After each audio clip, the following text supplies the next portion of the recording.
Good evening. I'm Javier Figueroa, Mayor for the City of University Place, and I'm calling the regular meeting of the City of University Place Council for meeting for Monday, October the 7th, 2024 to order. And we'll start with a roll call. Will the City Clerk proceed? Thank you, Mayor. Councilmember Boykin? Present. Councilmember Worthington? Present. Councilmember McCluskey? I'm here. Councilmember Fleming? Here. Councilmember Grossi? Present. Mayor Pro Tem Wood? Present. Mayor Figueroa? Present. Mayor, you have a quorum. Thank you. And will Councilmember McCluskey lead us in the Pledge of Allegiance? All right, thank you. Everyone rise. I pledge allegiance.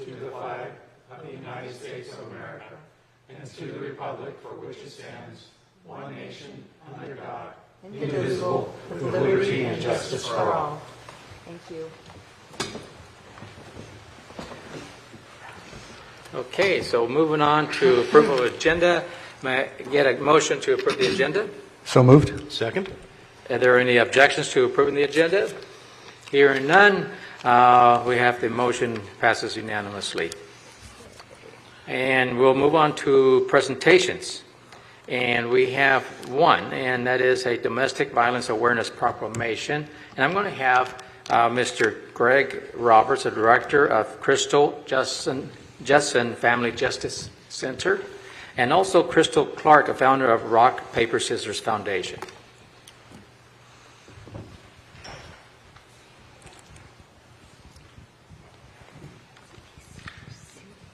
Thank you.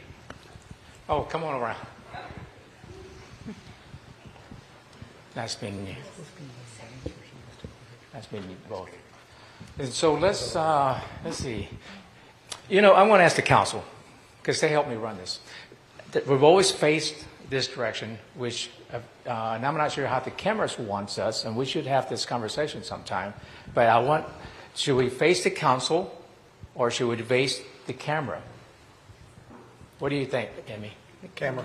Camera? Okay, there you go. Thank you. So let's face the people, this. not the council. Okay, and how about if you get closer? We're not. Okay, there you go. So we have two proclamations, and they both say the same thing, but two different organizations. And I'll start with this, and most of us are aware of this. And as you well know, Greg, we donate and contribute to the Justice Center. So with that, I'll start with the City of University Place proclamation. Whereas there are people who are currently suffering from domestic violence in every community in this country, including our own. And whereas domestic violence is one of the most underreported crimes and often attributed to other causes. And whereas the City of University Place Council wishes to take a stand in raising citizens' awareness to the life-threatening and brutal nature of domestic violence and the social havoc it wreaks on our citizens, and to enlist their help in taking the responsibility to improve our quality of life and to stop the cycle of violence. And now, therefore, the City Council of the City of University Place does hereby proclaim October 2024 as Domestic Violence Awareness Month in University Place, and urges all citizens to join in recognizing domestic violence as a devastating problem that it is, and to provide zero tolerance for domestic violence, proclaimed by the City Council of the City of University Place, Washington, on October 7th, 2024.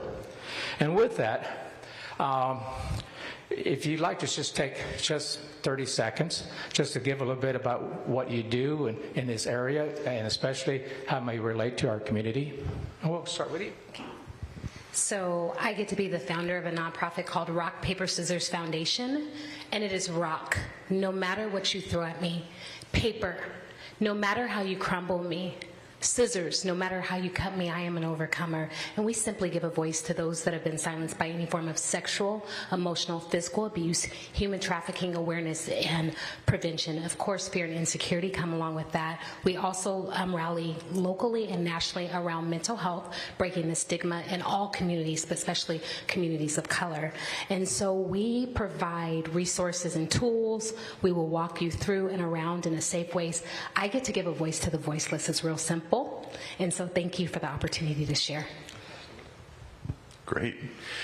My name is Craig Roberts. I'm the director of the Crystal Judson Family Justice Center. We've been in existence since 2005. Our mission is to bring together other agencies that are providing services throughout the community into one place. So as a survivor, you can come to one place and receive a multitude of services. I just want to say how much we appreciate University Place's support, not only in keeping this issue in the forefront, but also doing these proclamations every year and supporting us financially. So, Mr. Mayor, members of the council, thank you. Thank you both for the work that you do, and does impacts many lives. So thank you very much for what you do. Thank you. Thank you.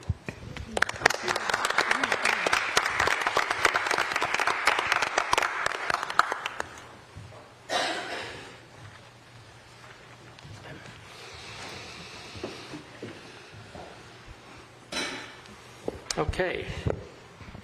I don't know about you folks, but I certainly feel blessed to have people that work at this full time. Such an important issues. So with that, we'll move on to public comments. And so, do we have anybody online? Okay. And No one online, Mayor. Okay, and there isn't anyone present that is public. So I'll move on to. Excuse me.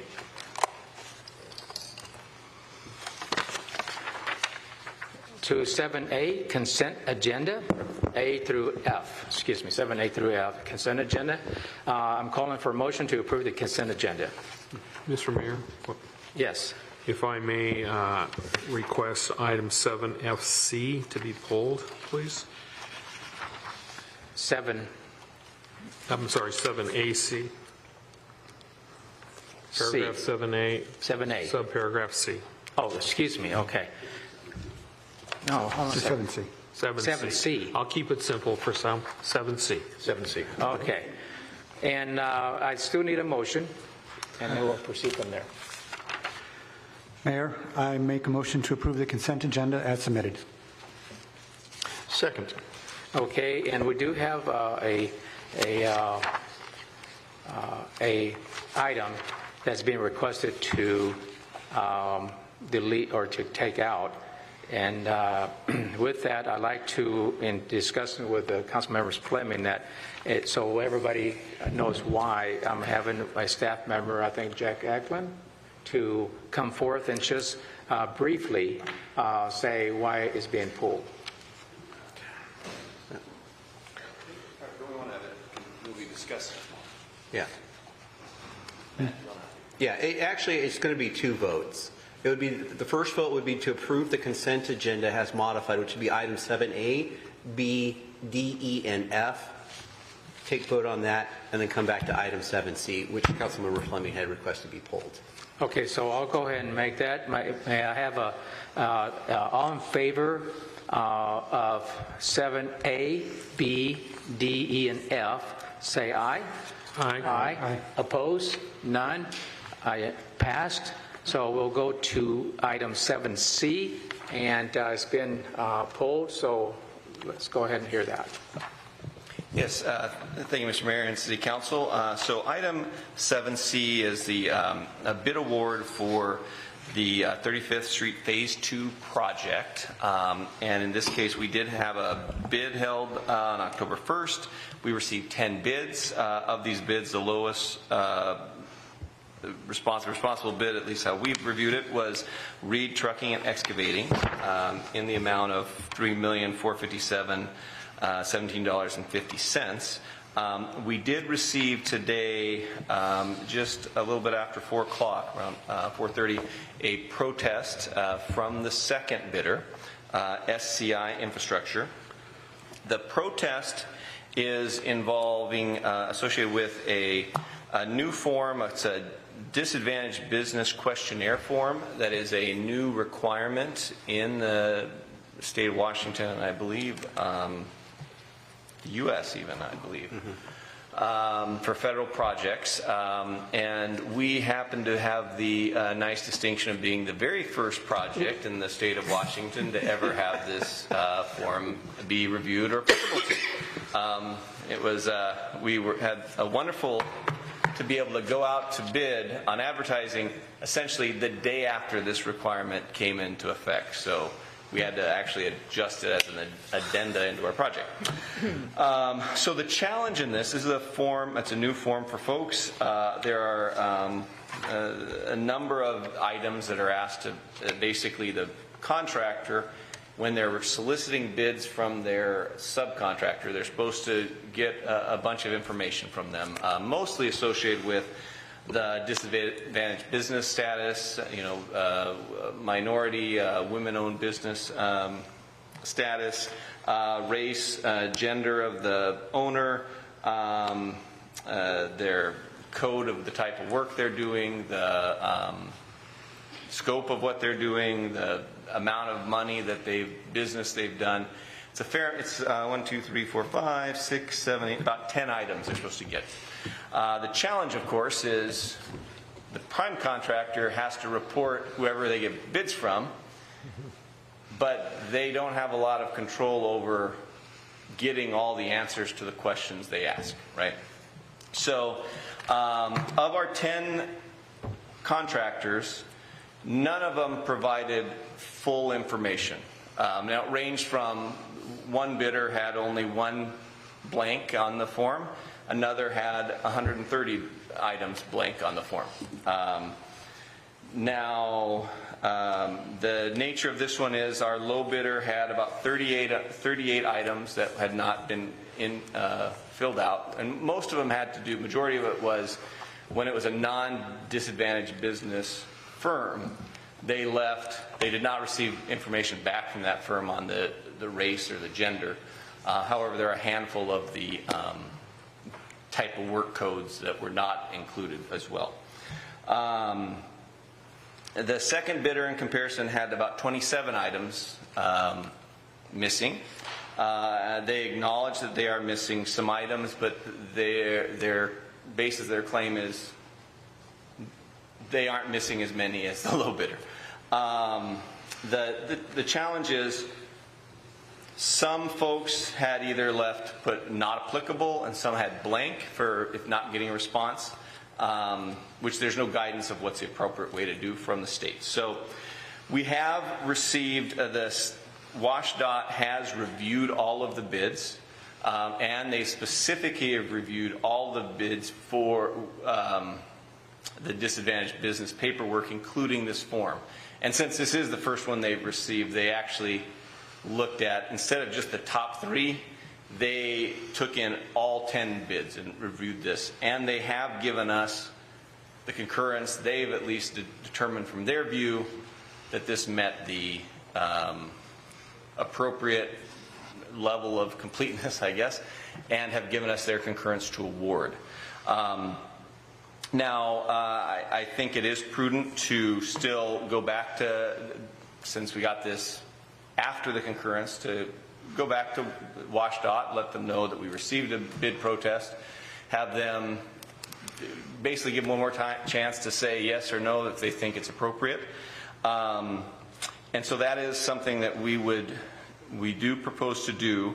I would still recommend the action here in this. The proposed action in this is to authorize the city manager to award the contract subject to concurrence of WashDOT. So then that allows us still to move forward. However, if we find from WashDOT that they believe their form has not been fully complied with, then we would have to come back.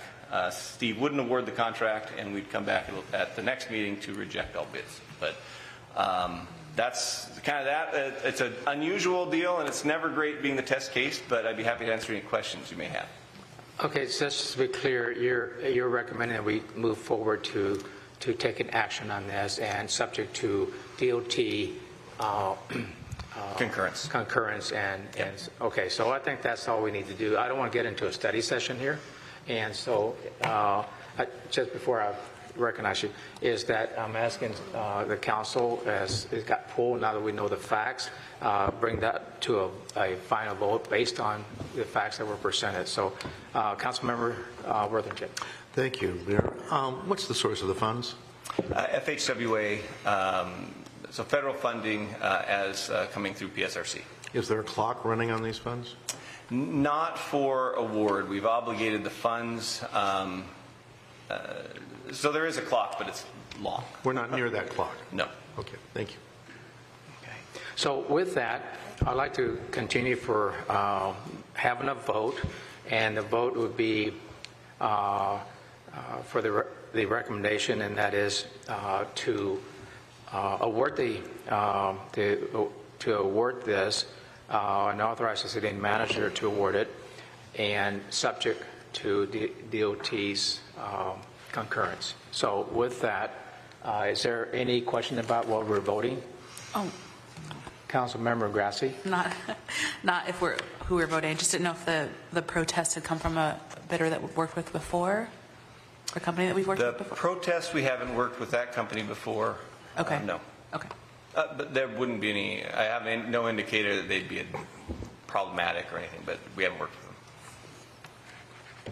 Just for formality, Mr. Kaser, is because the way it got worded, do we need a second to that? You should probably ask for a motion to approve consent item 7C, wait for the second, and then ask the vote. Or you could word it the same way as it's included in the packet. Both would be acceptable. Okay, go ahead. Tim. Mayor, I move to authorize the city manager to award the 35th Street West Phase 2 improvements project to Reed Trucking and Excavating Incorporated, subject to concurrence of award by WashDOT, in the amount of $3,457,017.50, and execute the necessary documents. Second. All in favor, say aye. Aye. Aye. Oppose? No. Okay, so ayes have it. Okay, Thank you. thank you. Okay, so we'll move on to council consideration, item number 8. And that is the vehicle license fee, formerly known as Transportation Benefit District. And we'll have a staff report from our city manager, Steve Sugg, on this item.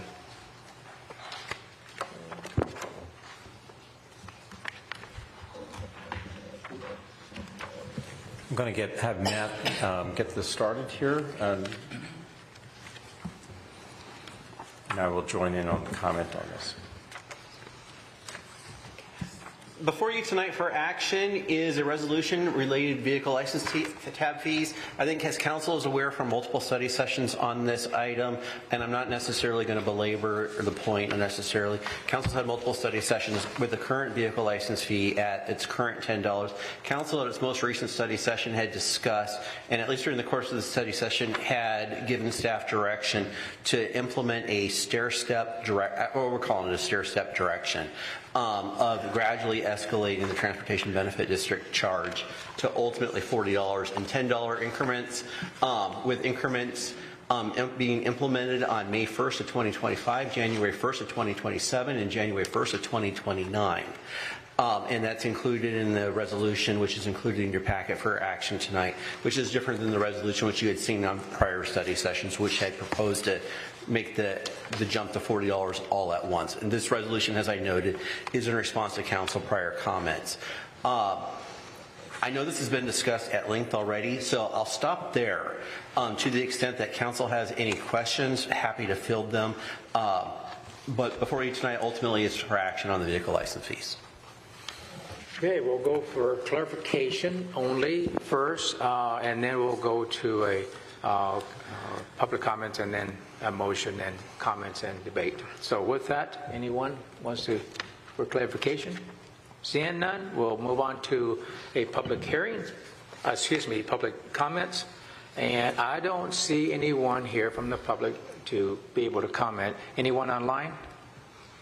No one online, Mayor. Okay, we'll move on to council consideration. May I have a motion to consider? Mayor, I move to adopt a resolution regarding vehicle license fees. Second. Okay, so with that, we'll go into comments, debates. Anyone? Well, this is interesting, but I will make a comment. I think that for those who are listening, anybody out there, is that, and for staff, I really thank the staff for the patience with, for understanding where the council was trying to achieve in a balancing act of adding another fee to our citizens. It was very difficult, yet I think we came to one that would make sense, and most importantly, to be able to save our community from 10 times the cost in a few years by not taking care of our streets throughout the next few years. So I think that this council deliberated quite a bit of various options, and I think that the staff did a very good job to represent what we're trying to envision that would be a soft way to deal with this with the community. So I have no issues with the work that was done. Sometimes, I get asked, you guys just made a decision like that without really, they don't understand how many study sessions we've had. They don't, a lot of people just don't see us do the study sessions or the comments and the work that the staff does. But I believe that due diligence was done in order for us to make this decision. So I'll move on with a vote, and we'll do a roll call. Councilmember Boykin, Yes. Councilmember Worthington, Aye.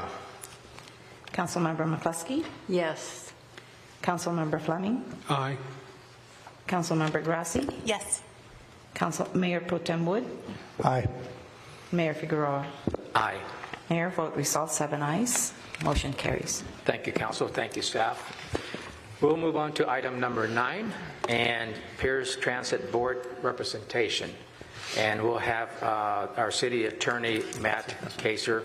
Unless you want to do it. Thank you again, Mr. Mayor and members of the council. This is another follow-on item.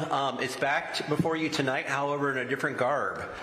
Pierce Transit Board representation. As you may recall, the last time council had the opportunity to touch this, Pierce Transit had asked for a call for nominations from each jurisdiction. This body nominated Councilmember McCluskey to serve on the Pierce Transit Board seat, which University Place shares with Furcrest and Gig Harbor. Both of those jurisdictions have also made nominations. The city of Furcrest nominating their mayor, Shannon Reynolds, and the city of Gig Harbor nominating Councilmember Ben Coronado.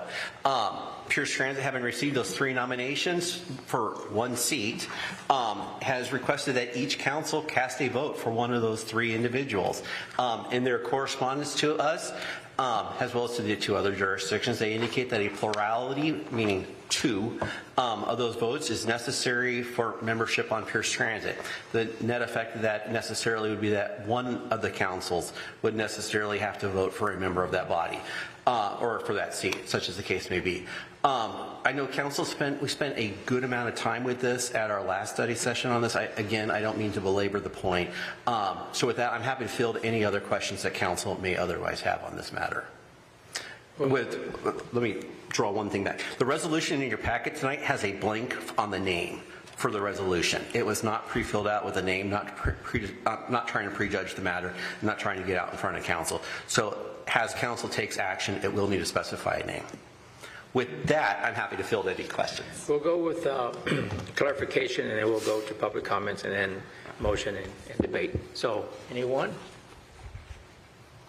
Okay, so we'll move on to public comment. And again, I don't see anybody here that's arrived from the public. Anybody online? No one online, Mayor? Okay, so we'll go for calling for a motion to consider. Mayor, I move to adopt a resolution casting the City Council's vote for membership on the Board of Commissioners for Pierce Transit, name to be determined. I had discussion. Name to be what? Second? Okay, so we have a motion and a second, and we'll go into comments, debate, whatever you want to do here, discussion. So, Councilmember Worthington. Actually, I was going to point out that Councilmember McCluskey has her hand up. Okay, so Councilmember McCluskey. All righty, thank you. Well, we're kind of in a quandary here. All three jurisdictions has casted their vote, which is their interest in filling the seat. So as a council as a whole, I'm asking the council, would we select another city to break this deadlock? Because this could go around in circles and circles and circles. And I don't know what Pierce Transit would do in the case, go with an unfilled seat until the three jurisdictions, figures out a way of that dilemma. So I propose that our city council picks the higher road to create so that we don't have this deadlock going forward. We know that the city of Fircrest was shorted their tenure on the seat because we, as a city of University Place, requested that so Councilmember Kent Kill could proceed with fulfilling his task as a chair. So I propose that we nominate Mayor Shannon Reynolds so that they could have the chance to fulfill that unfulfilled obligation that both cities thought that they could fulfill prior to this rule change. But if that's not the case, I'm still willing to be the candidate for the Pierce Transit Board. Thank you. Mayor Figueroa, I would second that nomination. Okay. Let's just finish with the comments. Councilmember Fleming. Thank you, Mr. Mayor. I think Councilmember McCluskey has made a very compelling argument here. My only question is, I really don't like voting on people I don't know. And I don't know if it's possible, if we're going to support that candidate, to maybe ask her for a quick visit with us, maybe at our next session, just to get a feel for who she is and what she would do as our representative on Pierce Transit, if that's, the direction we want to go. Short of that, I've always said I like to put our city first, and I know you, Councilmember McCluskey, and I have full trust and faith in you to represent the interest of the citizens of this city. So, before I would cast a vote to support someone else, and like I said, you've made a very compelling argument, I would sure love an opportunity to at least hear from that particular candidate what their goals, objectives would be representing our community and then all the communities in that seat. Thank you. Councilmember Boykin, and then Councilmember Worthington. Thank you, Mr. Mayor. I believe Councilmember Fleming has certainly said what I was thinking. I want to go a step further, though, and say that I wasn't part of the expectation of supporting someone. I do see and know and appreciate your leadership, and that is absolutely having nothing to do with the other candidate. I just really want to underscore that I would not like to be a party to a previous situation of agreement that I hadn't been part of the space before. But I'm very excited to do what is best to reflect the integrity of this council, and I am extremely excited anytime I see your leadership, council member. So I'm just want to make sure that's on record about where I'm at in that regard, but concur with Councilmember Fleming and his perspective. Would like to hear from our potential candidate. Okay, Councilmember Worthington. Thank you, Mayor. A couple of things. First off, Councilmember McCluskey, I think that's very magnanimous of you, and thank you for making that suggestion. I agree, as I indicated earlier. You and I have had the opportunity to see the number of years that University Place has been on the transit board, and we've shared that seat with Fircrest the entire time. But it's only just recently that Faircrest had a turn at sitting in that seat, and Mayor Shannon Reynolds has been the person that has been in that seat. She has made opportunities available for us to provide input to her, as I understand from staff. I'm not sure that we have had any specific requests made, and such. I also know that we have a keen interest in building partnerships with our communities around us, and more specifically, and particularly with Faircrest. And I think this is a fine opportunity given the details of this situation.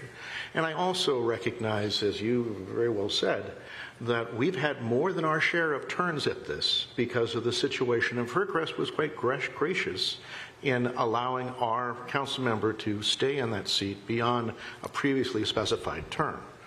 Now we have a change in methods, and none of us can live or in control of the situation that we were previous to this. I would like to adhere at least to the spirit of what we did, if we can't do the letter of what we did. And I also think that in the spirit of partnership, this would be a good move as well. And then finally, from the note or the transmittal letter that we have from Pierce Transit, where they have written in bold and capitalized, the next regular council meeting, you must vote. They didn't say must. At your next regular council meeting, please select a nomination from the list provided, is their directive. Now, are they in charge of this council? No. But it does set the tone of where we are. And I don't see, I see this as being able to achieve some other broader objectives for us, as well as being able to help us live to the spirit of what we agreed to some years ago. So I would be certainly supporting the proposal that Councilmember McCluskey has put on the table. Councilmember Grassi? Thank you, Mr. Mayor. I want to say I concur with a lot of things that were said here. First and foremost, agree wholeheartedly in Councilmember McCluskey's leadership and her ability to represent us well on that board. I also agree in strong partnerships with Faircrest, and understand that even though I wasn't part of that decision, do understand a little bit of that history, and I do think that your offer is very gracious to adhere to that spirit of that original agreement, and I think that it behooves all of us to have a great working relationship with Faircrest. But I am interested in Councilmember Fleming's suggestion of hearing from Councilmember Reynolds or Mayor Reynolds, and I would like to propose perhaps would it be appropriate for Councilmember McCluskey to have a conversation with Mayor Reynolds, and if at that point she feels comfortable that she would represent us well as our candidate that we nominated, we would give our approval for Councilmember McCluskey to move forward with her as our final nomination. I trust her implicitly in this decision. Thank you. It's Mayor Pro Tem Wood. So first a question, then a comment. So we have the letter from Pierce Transit saying everything but thou shalt. What happens if we don't vote today? You know, I was trying to go through the stuff to try and answer that question because I knew it was coming from somebody. I think the best case answer I could give you is our vote doesn't count. Now, does that mean that you don't have 3 votes, or did they just bounce UP's vote? I don't know the answer to that. So theoretically, Pierce Transit, if they got a vote from any of the other cities, then we just wouldn't count. Yeah, and then we're back at it again. I don't have a good answer for you, but that's the best speculation I can give you. Right. And minutia at its finest. All right, I'll make my comment. I think we should probably take some form of action tonight. I know we don't have all the information we would like to have. I would love to have a discussion with Mayor Reynolds as well. What I suggest we do, though, is that we recognize Councilmember McCluskey's magnanimous gesture. And, by the way, I admire your leadership as well. But I think we should go ahead and nominate Mayor Reynolds, and then invite her to our council in the future. I know it's a bit after the fact, but invite her to our council to come and discuss what she'd like to do with Pierce Transit. I feel reasonably comfortable with that because I know a couple of other people on the Pierce Transit board. We have influence, even though they're not representing our city. We know these people. We've built relationships. And I feel confident that we would have a voice through them on the board regardless. So I would support taking action tonight in favor of Mayor Reynolds. Okay, so I think it's important to move on and make our decision tonight and not delay it. I don't know if you look at our schedule, even tonight we had to schedule at 10 o'clock, and so and there is, believe me, there is nothing available, and as it is, we're going to be working extra hours unless this council wants to meet the last meeting of December. If you do, then that's the soonest we can have her in. And whether we can take it to Pierce County this year, probably not. I'm just letting you know the facts. Getting to Mayor Reynolds, we just need to understand and recognize this is a person that was voted in by our neighbors in Fircrest, very much alike like our citizens. They voted her in more than once, number one. Number two, her colleagues voted her in as mayor, as a leader. Number three, I, as have been on the Pierce County, the PCRC, the regional council, saw her in action with her ability as the chair of the PCRC. And as the chair of the PRC, I'm telling you, that's a tough role with those characters on that council. And I can tell you, and I think that some of us experienced her leadership, there's no doubt that she understands regional issues, problems, and not only that, can speak very well and defend her position, our position, if necessary. So she's already, to me, proven that she has an interest in regional issues. She's proven that she's a good neighbor. She's proven a lot of different things. And along with that, she's been elected and by her peers as mayor, et cetera. I don't think that we need to, what are we going to do, throw her through the hot coals to see if she can withstand it? No, I don't think so. At the end, what are we going to say no to her after she does that? We should have done this before if we really were interested in not having anybody other than the known person here. I'm ready to vote. I'm recommending that we vote tonight, and we take Councilmember McCluskey's recommendation.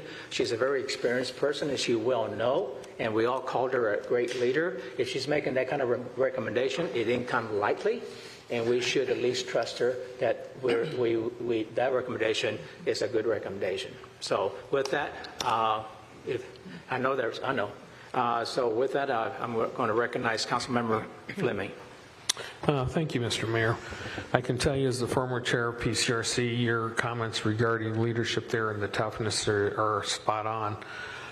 I have no reason to doubt the leadership and capabilities of the mayor of City of Fircrest, and the intent of this is not to malign or discount anything she has done or would do on behalf. You know, this is an important position to be filled. There's certainly some key issues that the Transit Authority will have regarding the city of University Place, and I think we just need to have a clear understanding among friends of what our intent is with regards to how we would like to see things proceed with that particular body of electeds. I like the proposal Councilmember McCluskey has made, or was it Councilmember Grassi, with Councilmember McCluskey having that conversation. I do trust her judgment in that. This is no different than appointing someone to a commission. We don't tend to appoint commissioners or other representatives of this city blindly, and we certainly don't interview people after the fact. We always do our due diligence as the elected body for this city to ensure that the interest of the city is premier. And again, I have no reason to doubt that it wouldn't be, but I think we need to hear it for the record. I don't think, again, if we had that conversation and we could bring it up for even on a consent agenda in a future council meeting, I do not believe we need to wait till the end of the year to make that appointment. But I think that way we've dotted our T's, crossed our I's, And I would still, again, suggest that I know certainly we can take a vote if that makes people feel better. I just would not be a party to that. But would like to see the process continue, and I'd like to see the recommendations that were made to move this along and go from there. So with that, thank you for that. Councilmember Boykin. Thank you, Mr. Mayor. Similarly, I just wanted to make sure for me it's respect for processes, and absolutely am uncomfortable thinking anybody would believe that I'm centering any type of qualification issue regarding Mayor Reynolds in any capacity. I think that that is absolutely inappropriate. But what I do want to underscore is for me to suggest that I would support this in the spirit of what had been done before I had an opportunity to weigh in, would suggest an integrity issue on my part, as well as recognizing that if there is an opportunity to hear from a candidate, I think it's wholly appropriate to hear what her ideas, her views, her expectations, and her leadership would provide as a result. That notwithstanding, I am extremely comfortable with my colleague, Councilmember McCluskey, in however she'd like to see this resolved. Because when I said I'm excited about her leadership, I mean all of it. And if she's comfortable with this scenario, as she had been a part of what might make sense for preserving expectation and integrity for the council, in my view, I would be supportive of that. But I wanted to go on record that I thought it was inappropriate for me just to provide support under those circumstances, and was excited to hear an opportunity from a candidate tell me what she thinks, why she thinks it, and what it meant as a result of her leadership. So that's what I wanted to make sure that I was clear about, and I appreciate the opportunity to share that. Thank you, Mr. Mayor.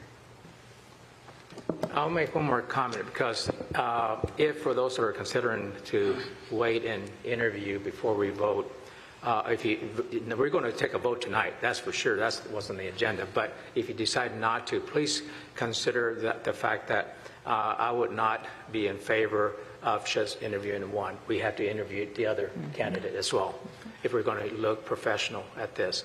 And that means a study session to interview both and go through that. And I'm telling you right now, for a fact, there is no room, because we have very critical items that have to be addressed and have been already scheduled. And there's the agendas are stuff unless we meet. And even then, I don't know what Pierce County is going to be doing this before the end of the year. We wouldn't they wouldn't even address our decision. Even if we decide to vote in December, at the end of the December, if they will be able to include that person into the following year, if they accept that, like the attorney said, they just move on with us not voicing our opinion or voting, giving our vote. So I think that just please consider that as we go around for a vote. And Councilmember McCluskey. All right, thank you. I was Mayor, I was thinking the same thing about not interviewing both candidates on how that would look to the city of Gig Harbor. So my thought here is to take this vote, however it turns out, with Mayor Reynolds or not. If Mayor Reynolds is the choice for us, I will give Mayor Reynolds a call and personally meet with her and talk to her about some of our agendas after meeting with Mr. Eklund and getting all these ducks in a row, so that she'll know our interest on that seat and how she will report back to the City of University Place some of the outcomes of the Pierce County Transit Board, so that we have a process in place, not only for a continual feedback loop, and either Mayor Reynolds or I could do the report outs on the dais so that we're all familiar with what's going on in the Transit Board.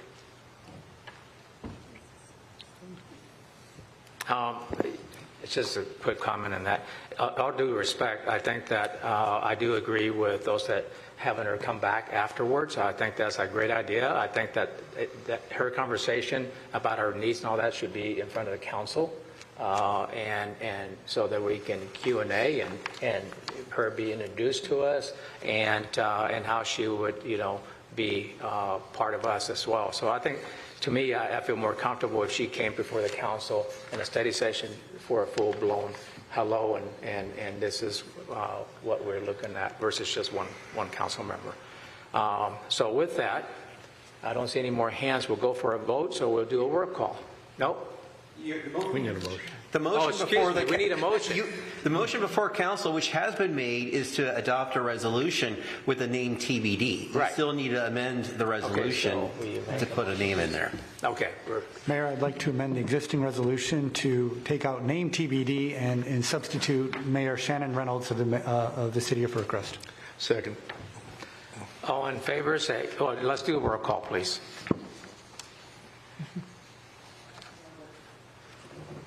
Councilmember Boykin,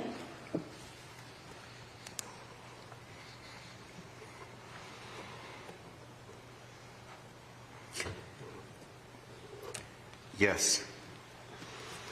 Councilmember Worthington, Aye. Councilmember McCluskey, Aye. Councilmember Fleming, Nay. Councilmember Grassi, Aye. Mayor Pro Tem Wood, Aye. Mayor Figueroa. Aye. Mayor, vote results 6 ayes, 1 nay. Motion passes. And just a quick note, Mr. Sugg. And you still need another vote on the passage of the actual resolution as amended. We just amended. All right. So we need one more. You need one more vote on the has amended resolution. Okay. So we need to we don't need a motion on that. We just need a vote for that. You just need a vote because the motion was previously Okay, made. so I'll just score the ayes and oppose, and that is all in favor of the amended motion. Say aye. Aye. Aye. Oppose? Nay. Okay. Thank you. And with that, just as a request and also a comment, I'll work with staff to have Mayor Reynolds come in after the year so that she can be introduced and we can have a chat with her and just understand each other a little bit better. Okay? And we'll just move on to a break. Since this is going to be a long meeting, I thought it'd be appropriate to have a small break. And we're a little early, but that's okay. Let's just go ahead and take the break now, and we'll just move on for 10 minutes. And it's what, 7? I don't. Yes, 7:17. Okay, so yeah, 7:17. So 7:27. Please be back, ready to go. Yahoo.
seats. Are we missing anybody here? We all got it? Okay. So we're back to item number 10, City Manager and Council comments and reports. And we'll start with the City Manager, Mr. Sugg. A brief report, Mayor and Council. This Friday, on Market Square is our annual Oktoberfest event. That was highly popular. It's our main fall event before the annual tree lighting in December. So this Friday from 5 to 8, Market Square. So it should be a good event tonight, that night. Thank you. Anything special? You'll have to show up to. Good comment. Yes. Thank you. Thank you, Mr. Sugg. We'll continue with, how about to our right with Councilmember Grassi. I hope I'm not Councilmember Grassi, Mayor. Thank you. No, Grassi.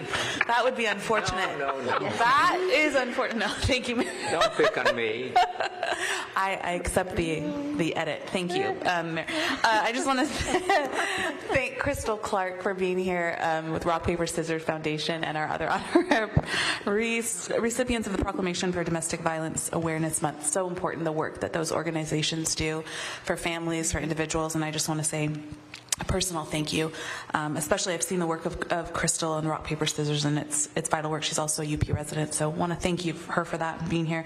Attended the ribbon cutting at Link Audiology last week, so I want to welcome them. This is their third location. They've opened here in our city, so I'm pleased to have them right across the street. They have a lovely family, so wish them all the best for your needs. If you do need hearing assistance, they're wonderful to work with. Also attended the first year anniversary for HotWorks. I can't believe it's been a whole year since they've been open in our city, and they're thriving. They signed up 800 members in a year to their HotWorks location. So they're quite successful, quite pleased with their clientele here in the city, and excited to be here. They've had a wonderful, robust first year. As a small business owner, you know the first year is full of ups and downs, and so grateful for them and their trust and investment into our city, and excited for those 800 new members that they have signed up and bringing wellness to our community. It's wonderful.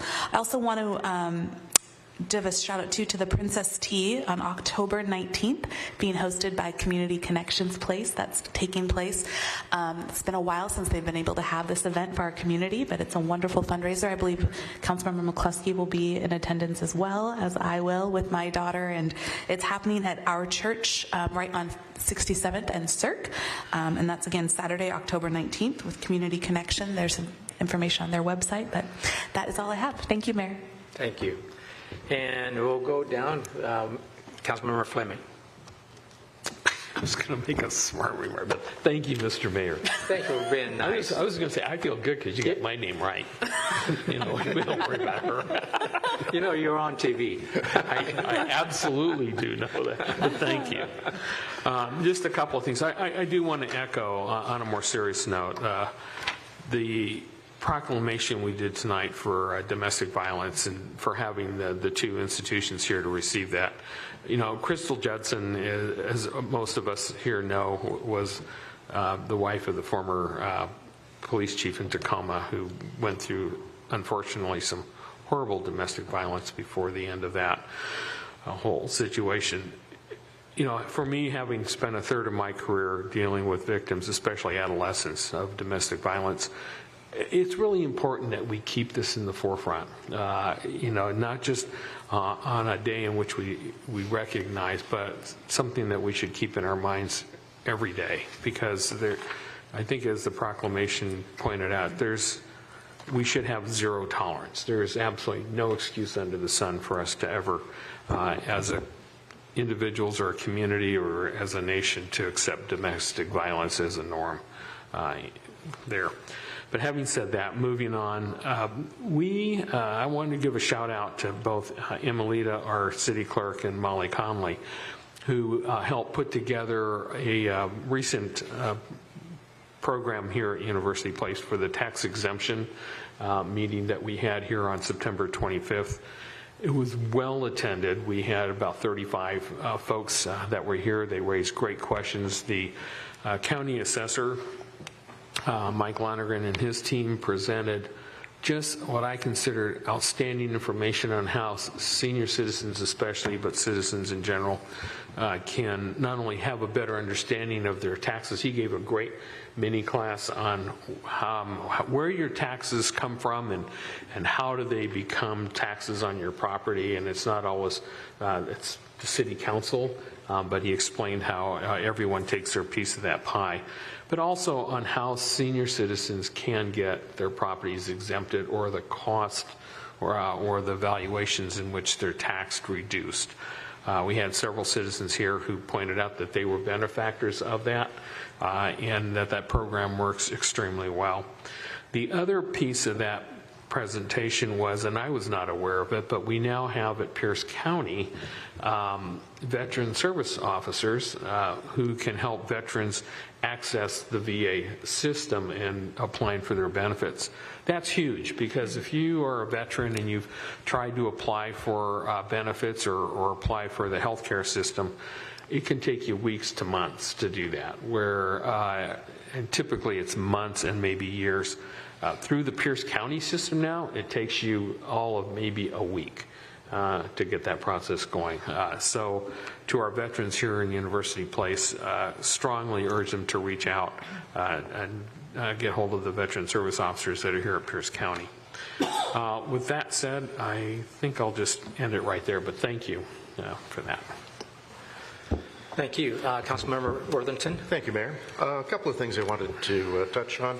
As you may remember, I serve on the Opioid Abatement Council, and we had a meeting recently. We're basically having meetings twice a year, so we need to take advantage of when they're there.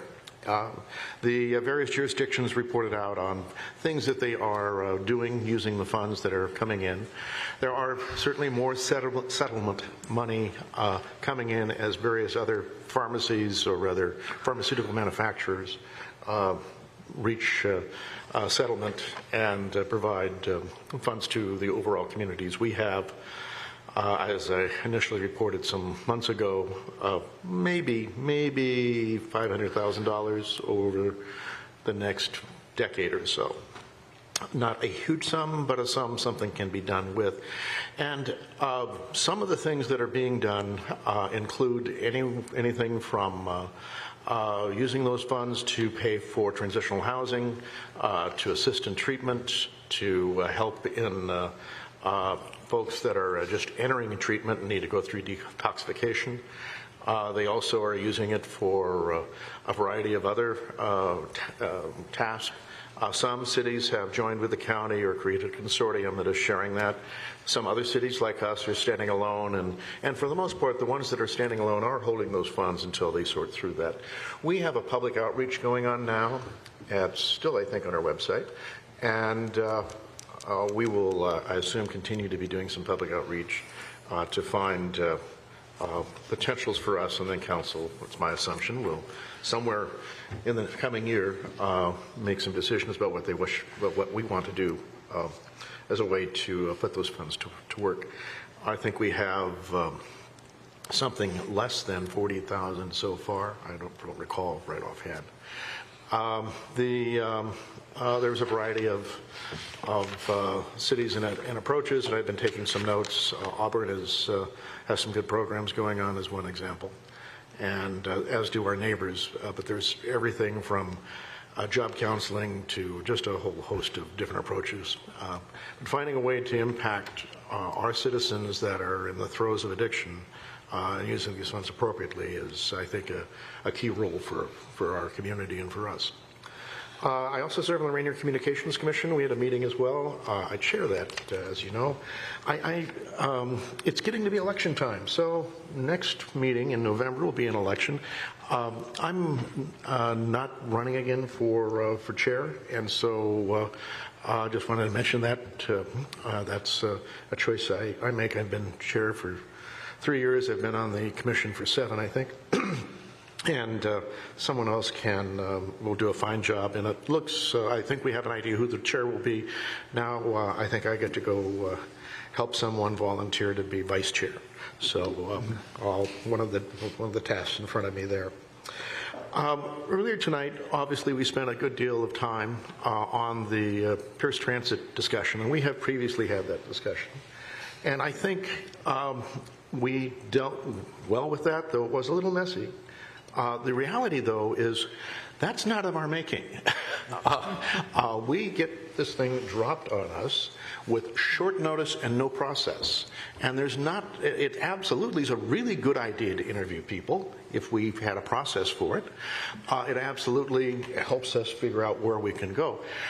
Mayor, I think we could help Pierce Transit think about how this process could run a little better given our experience, and maybe we can do something to help them consider those options.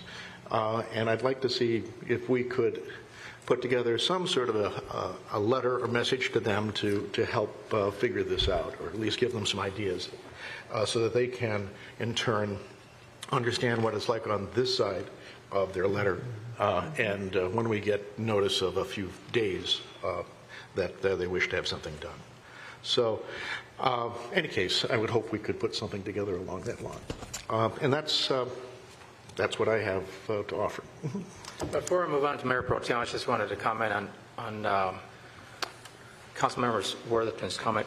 I'd like to, with this council permission, to just give him that assignment to work on that letter and with the staff, and really fine-tune it so it's professional, respectful, but yet clear about maybe even recommendations, so that we're not just complaining, but we're suggesting something.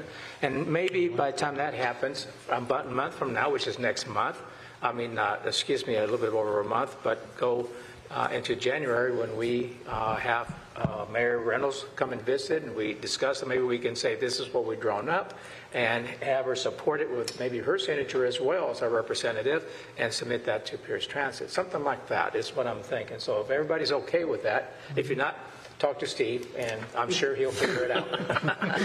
But I think we need, Steve, let's talk about it.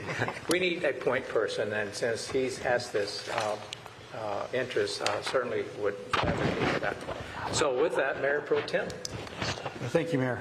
First, I would like to express my appreciation for the two organizations we had here tonight to receive our proclamation on Domestic Violence Awareness Month, and for all the other organizations out there that weren't represented here tonight that do work on behalf of victims of abuse. I think their work is extraordinarily important, and I'm glad they're out there doing it. I would also like to throw my support behind some form of letter or some form of discussion with Pierce Transit. I did not appreciate this getting dumped on us at the last second and then saying, hey, figure it out. That was not helpful. And while I do support the idea of doing some kind of letter, I also think we might want to look at also just approaching Gig Harbor and Fircrest again and developing internally some form of agreement for rotating the position. I think that would, even if Pierce Transit then does nothing in the future, we'd at least have something internal we could manage between the three of us, our three cities. And then finally, it's on my calendar. I would hope it's still going on. At 2 o'clock on Wednesday, I believe there's going to be a groundbreaking at Homestead. Is that still on? Yes. So I would invite people to come out and see the work we're about to do at Homestead Park. 2 o'clock. 2 o'clock on Wednesday. Thank you, Mayor. Councilmember McCluskey. All right, thank you. I concur all the comments for the Domestic Violence Awareness Month. So I won't belabor that. I do concur with the letter going out to, I think, Pierce Transit initially, to let them know that maybe they can reflect on a better process, and then, as Mayor Pro Tem indicated, working with our partners on that seat, like we had done in the past with City of Fircrest. And with that, I'm our representative as an alternate to Councilmember Fleming for the South Sound Housing Affordability Group or board. We passed the 2025 legislative proposals, and in that is they're supporting the universal housing codes for ADA, which we have, I believe, indicated in our comprehensive plan updates. Then we toured the job and housing site in the city of Fife, your old stopping grounds, Councilmember Worthington. We saw a couple of different projects of hotels conversions to apartments, and very nicely done. And so when I asked if they were market rate or they were affordable, they are market rate. So that was kind of, oh well, but very nice. And for a room of about 500, 600 square feet, it's $1,000 a month. So it's still a little pricey, but high-end stuff in there. The developer did a wonderful job in the conversion, established a very nice-looking facility and location in what was going into disrepair. I also attended a community open house, as with Councilmember Grassi, for the Four Corners, and listening to the public input in that. I also attended a listening and questioning session with the Tacoma tree policies and got some updates and some interesting insights into that, as well as its impact on housing affordability and equity. I also asked about the City of University Place, and they thought that we were right on track. They liked our tree policy. In fact, they even reviewed it. One comment is that we do have a tree desert in that north area of our city. So I believe that that's on our radar anyway. Councilmember Grassi and I attended the Asian Pacific Islander Democracy Day, a day to empower the Pacific Islanders, and we were privy to a wonderful debate with the candidates for governor. And then I attended the PCRC meeting, and we passed the legislative priorities. We talked about the orcas, the migrant ones and the resident ones as well, on how different they are and what they're doing to protect both populations. A report from the Port of Tacoma, and they're talking about dredging that port so they can have deeper channels for some of the larger container ships and some other improvements to that port as well. And, well, I'll just stop right there. Oh, yeah. I think it's important for us to know that also the Port of Tacoma is drafting a tide flats sub-area plan for different uses and development. And I'll conclude my report. Thank you. Very nice. Thank you. Councilmember Boykin. Thank you, Mayor. Let me first say that if I would have known that the Pierce Transit conversation was going to become as it unfolded, I would have had a conversation more deeply with Darren Stavish, principal planner at Pierce Transit. He gave a wonderful presentation at a community meeting that I was at on Saturday. And even though the 75 to 80 minutes that he explained about ridership and impacts to additional enhanced routes that would be forthcoming, this probably would have made for some juicy conversation as well. That's tongue-in-cheek, everybody, tongue-in-cheek.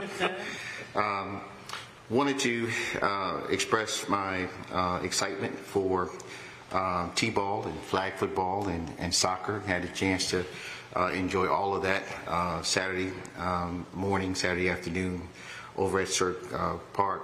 It was good to have a conversation with both Adam Smith, no, not our representative out the 9th District, but Adam Smith is a staffer over at I-9 Sports, as well as Eric Pierce.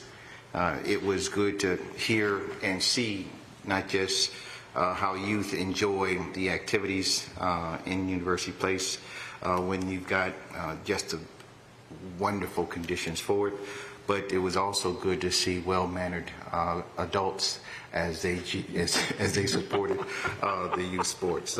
It was really refreshing, candidly. would want to encourage everybody to take advantage of flash voting. Middle housing is the topic, I believe, of choice currently. Good information to better understand, what we would be challenged by here at the City of University Place. And so please, if you haven't made it a point to do that, it very well may be to your benefit to do so.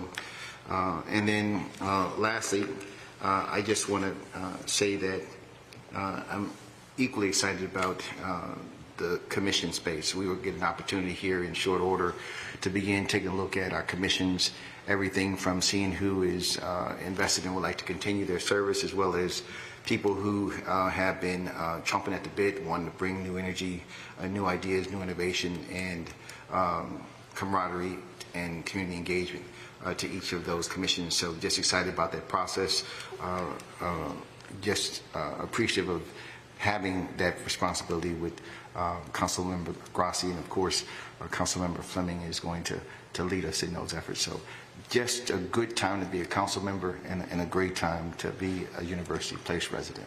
Thank you, Mr. Mayor. I do agree. It's a good time to be a council member in this city. And I'll start with that, with the Mayor's Exchange, AWC Mayor's Exchange, that actually it's usually in Olympia, but they moved it to Ellensburg.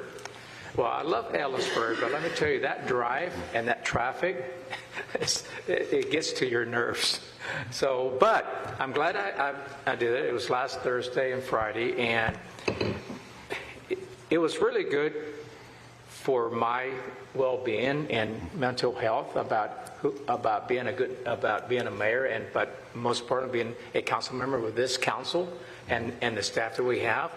There was about 60 mayors, and about half of them were strong mayors, and the other half were city manager strong. And I wasn't prepared to hear what I heard, but certainly I needed a pill of some kind to calm my anxiety, because what I heard was just the opposite of what's going on here. Budget that people can't, that they don't have a budget for all kinds of things that they need in their cities, cut staffing, not taking care of certain things, misappropriations, grants not being done right, miscommunication between, and this was a huge one, between council and staff, city manager, change of city manager. I mean, I can just go on, quite a few, but I don't want to have you depressed before we do our study session. But it was pretty severe, and there was maybe 2 or 3 of us out of 60 that had some good news. I try to share that, but I'm telling you, I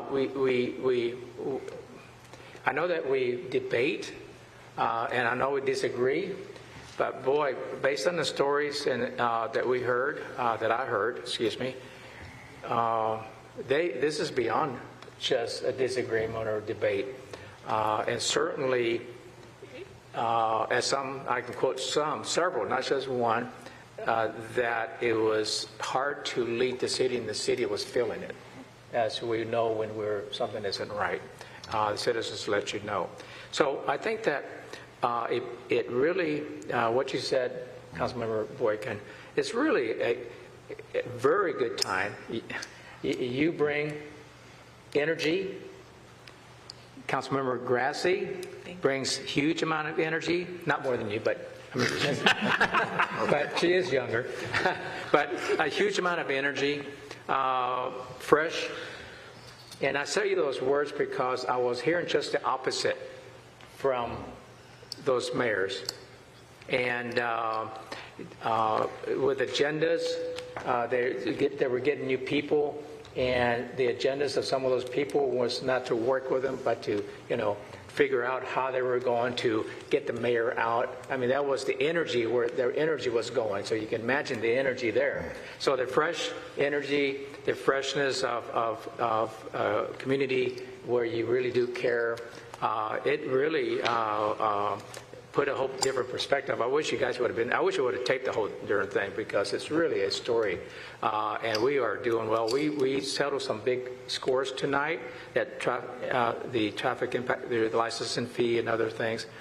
I think we, and not just as council, but staff, the stories that I heard, I mean, this were being told in front of everybody. And then I had personal conversations trying to figure out how are you rectifying it. And some of them are not rectifiable. And so, and then when I told them about us, I did share, and then I told them about, and they heard some of this because, you know, about how long our city manager was, some of our senior staff. They were like, seriously? Very fortunate because there's a huge disruption that goes on when you lose senior staff along with city manager, and it's like a 2 or 3 year cycle. You can't get anything done. That's all I was hearing. So kudos to all of us for this community, actually, because they voted us in. And I don't know if they all talked together. They got on the phone and says, this is a match. Well, it's a pretty good match, actually. And kudos for us for working with staff and making sure that they weren't leaving. I think that's huge. So enough of that, but I just really wanted to say that there's a lot of our counterparts out there that are having a heck of a time trying to put it together for their community. So with that, I'd like to just have our council members, I was talking to Mr. Sugg about, we were having a discussion about the 16 cab holiday reception, because in the past we used to have it every year, and then because of COVID we quit and whatever, but it's really important that we have, that was a big one where we were able to just bond somewhat with our senior staff and so forth. And I know for that we just recently, as you may know, that there was a huge change of command in every battalion and in a brigade. So we have a lot of new leadership in the 16 cap that doesn't know. I mean, they're new. And so I think that, and also next year, about April or May, a majority of the 16 cap will be going to Australia for training. So there's going to be a lot of families left behind without their spouse.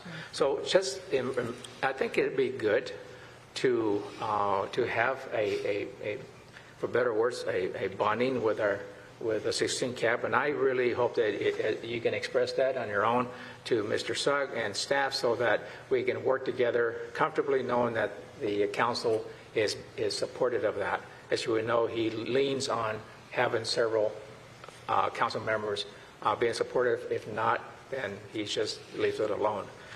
Certainly would like to get your support on that. The Oktoberfest coming up, one of the things I heard at this Mayor's Exchange was community engagement. Very little because of budget. The number one problem was the budget. We're just in reverse when it comes to what I heard. But because of that budget, they didn't have a lot of communication, ability to do community engagement events. And so I was thinking about, man, we have a lot of nice events throughout the year for community engagement, which tells a story about what their city council members and staff think about the necessity of them having them seeing this as a hometown and not just a place to live. And the way that staff and has engaged in making this better every year. I mean, that's why I asked you earlier, anything new? Because I know that this got expanded even more. And the way it's been adjusted and modified to accommodate more and be safe is work and thought. So I really appreciate that. It makes us really look good as a council on behalf for our community. And lastly, another big item, and the clothing logos, the clothing we get, I'm the one that asked Mr. Sugg to please look into that, ordering some fresh stuff and some new ones for our new members, because I've always thought that was important. And what came up at the Mayor's Exchange, there's only two of us that had something with logos on their shirt or their jacket. And they spoke to that. It wasn't because we wore it, it was one of their subject, one of the topics about the importance of wearing a logo. It said something like, it's like when you were a kid and you were going to high school and you were proud to wear Curtis High School shirt, you know. It was a pride in there. And I said, that's the pride that has to be shown as a council member, as a face of the community, that you're proud. And so they said, you know, they really encouraged everybody. They looked around and said, oh, we see a couple. You know, I was proud because I sat in the front and said, yeah, UP, you know. So I think that it's, you know, that we're doing the right things, but I think that little things like the logo, I know I'll wear it anytime I can. As a matter of fact, I wore out my stuff. It was looking pretty old, and that's why I asked Mr. Sack to see about ordering some fresh stuff because I was not looking fresh anymore. And so I'll wear it about as much as I can to let people know I'm from UP, and it's important. So I'd like to encourage you to wear your clothing, and if we need more, please say so, because I think that's an investment that just can't go wrong. So I'll leave it at that, and we'll move on to our study session. And we're now entering our study session, and at this time, the council will have the opportunity to study and discuss business issues with staff prior to its consideration. The citizen comment is not taken at this time. So with that, item number 11, the school liaison officer agreement, and the presentation will be by Police Chief Pat Burke and Jennifer Hells, Public Safety Administrator.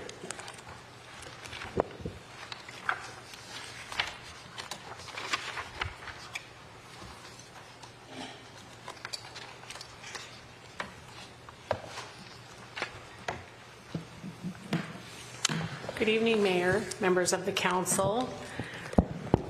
Tonight, myself, Chief Burke, and of course Matt Kaiser, who's always before you, are before you with a proposed agreement for study for a school liaison officer. As you are well aware, University Place has been without a school-based position since 2019. With the school closures due to COVID and statewide, really nationally, police staffing crises, agencies in our state and in Pierce County were unable had to dissolve the school resource officers. In and around 2022, staffing numbers in Pierce County began to improve to a level that school resource officer programs could be reestablished. Chief Burke and Superintendent Chamberlain have been working together since that time to build a model to reestablish in University Place. So I'm going to pass it off to Chief Burke and let him do. I'll give you the next slide, Chief. All right. Good evening. As you're aware, this is a hybrid model using an existing FTE. When looking at a traditional SRO, school resource officer, the biggest difference you'll see is that this officer would have a combination of duties directed both towards the school district as well as supporting patrol. This is a shared cost model with the school reimbursing the city for 50% of the cost of the officer for 11 months of the year. That leaves July with the officer being fully dedicated to patrol. Next slide. Thank you. In terms of school support, this would provide the schools with a consistent and single point of contact. The officer would be present in the schools on a part-time basis. They'd also be able to implement training on a frequent basis. And to get right to the point, it's really those two things, the strengthened relationships and increased trust, along with the enhanced training that will allow our officers to be as prepared as possible when responding to incidents at the school, and therefore provide the highest level of service possible when responding to the schools. In terms of patrol support, we'll see a reduction in calls for service for patrol. Over the last 3 years, we average 133 calls for service at our school properties. So these are calls and both in the follow-up as well that will be directed to that school liaison officer. This officer will be able to assist our patrol officers on calls where having an additional officer might make the scene more safe, or if they're responding to an in-progress crime where having an additional officer might lead to a more favorable outcome for all involved. They'll be able to be a resource to patrol for those types of calls. They'll be able to backfill patrol when needed. They'll be able to assist our investigator when needed and also assist with juvenile calls outside of the schools. This person will really be our subject matter expert. They'll be provided with additional training, 40-plus hours of state-mandated training. They'll also have an awareness of what's going on in the school and different trends, and so they'll be our expert whether the call involving a juvenile happens within the schools or not. They'll also be able to coordinate school-based emphasis work as well as overtime. Our last slide here is on the budget impact.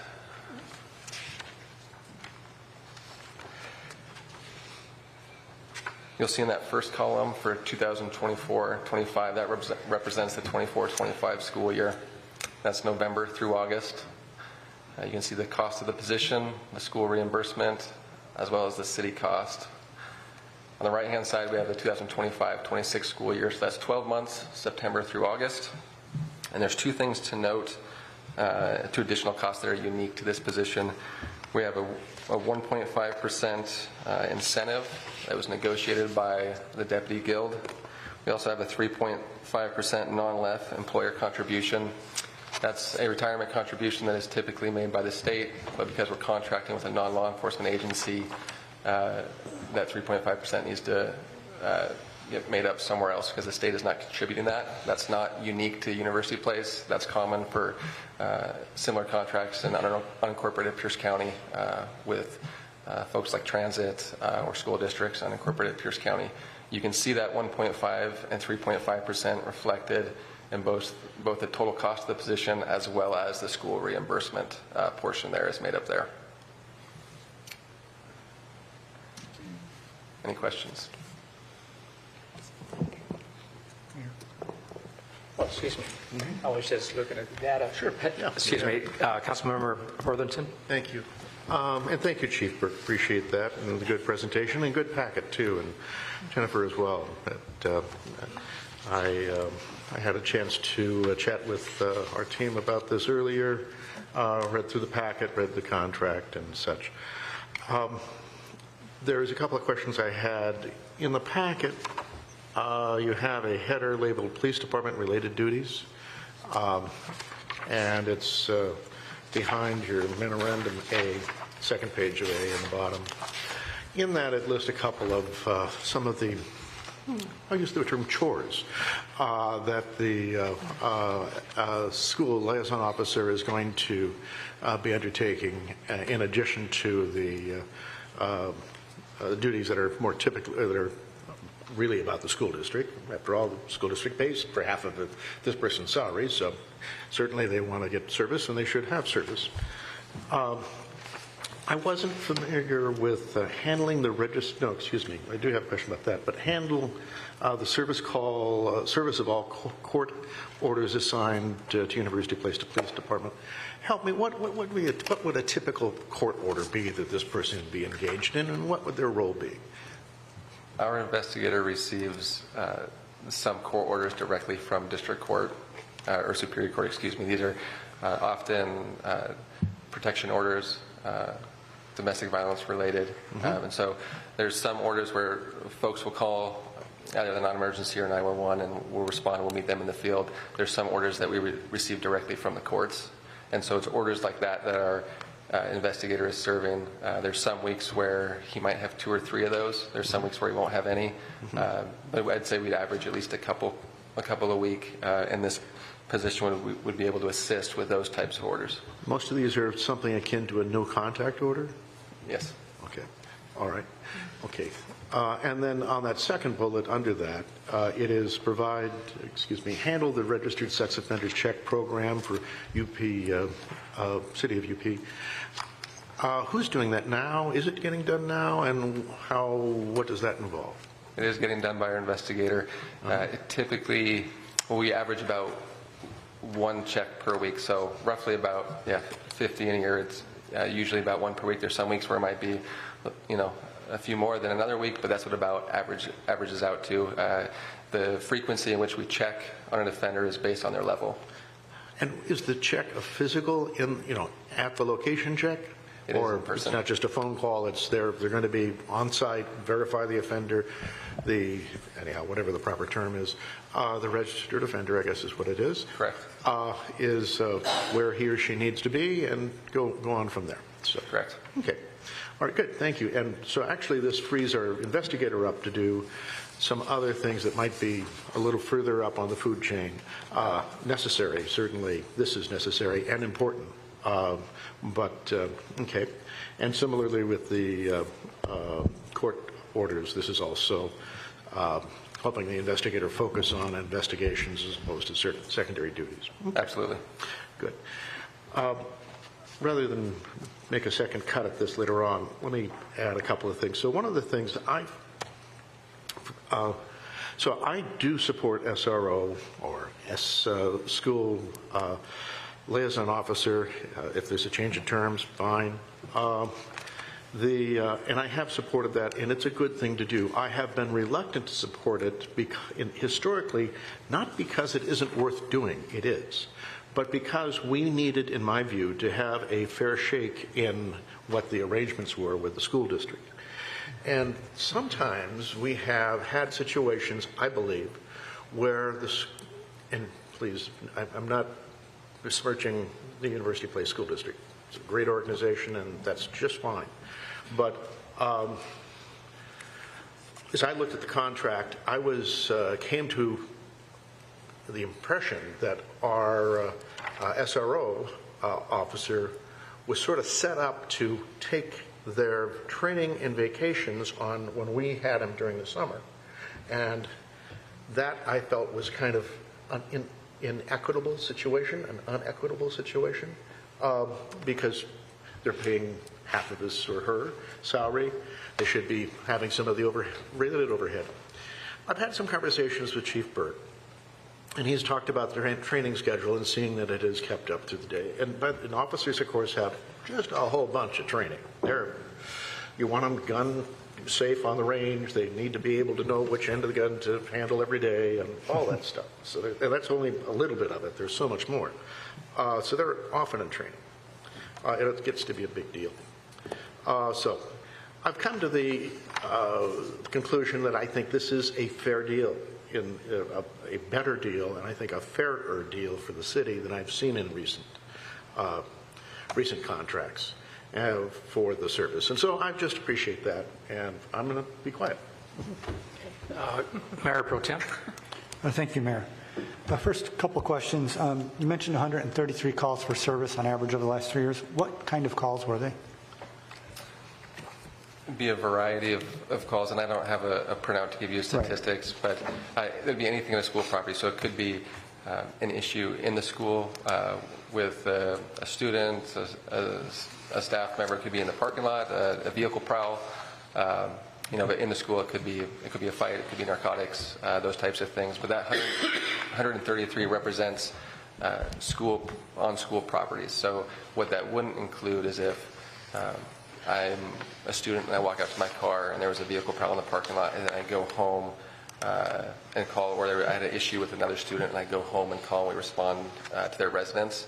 Some of those might get captured if the parking lot was listed as where the crime took place, but oftentimes we'll respond to residences regarding issues in the school, and those wouldn't be captured in there. But the 133 would be anything on school property. So again, it could range from a property crime to an assault to narcotics related. Okay, cool. Thank you. And then I just want to clarify, I think you said this comes out of an existing FTE. Correct. So we're not hiring a new officer, it's just an existing officer. Okay, then that leads me to the question of if this officer's salary and other expenses are covered roughly 50% by the school district, that's liberating funds that we had originally attributed for an FTE. Do you have a vision or a plan of where those liberated, I'll use that term, funds would go to, or what you plan to do with them yet? Would that be for like overtime, or would you use it for that, or just kind of looking for an idea of where that would go? Yeah, it's and. Probably back into the public safety fund. Yeah, I mean, we haven't had any discussions about, that. We won't count our chickens yet until we know council is in support. Okay. And then other than that, I support the idea of having a school liaison officer. I think it's a great program. And this, based on my read, seems like a pretty fair program put together. Thank you. Councilmember Grassley. Thank you, Mr. Mayor. Thank you for your hard work that you do and important work. I'm a huge proponent of us being a huge advocate for our families. Can you, for those watching, parents and families, this may be a new idea to them, can you explain a little bit about what they can expect to see as far as rotation of schools, how that might look, envision, how often they'll be at different sites between all of the schools, if they'll be in uniform, if they'll be more dressed like a community resource officer?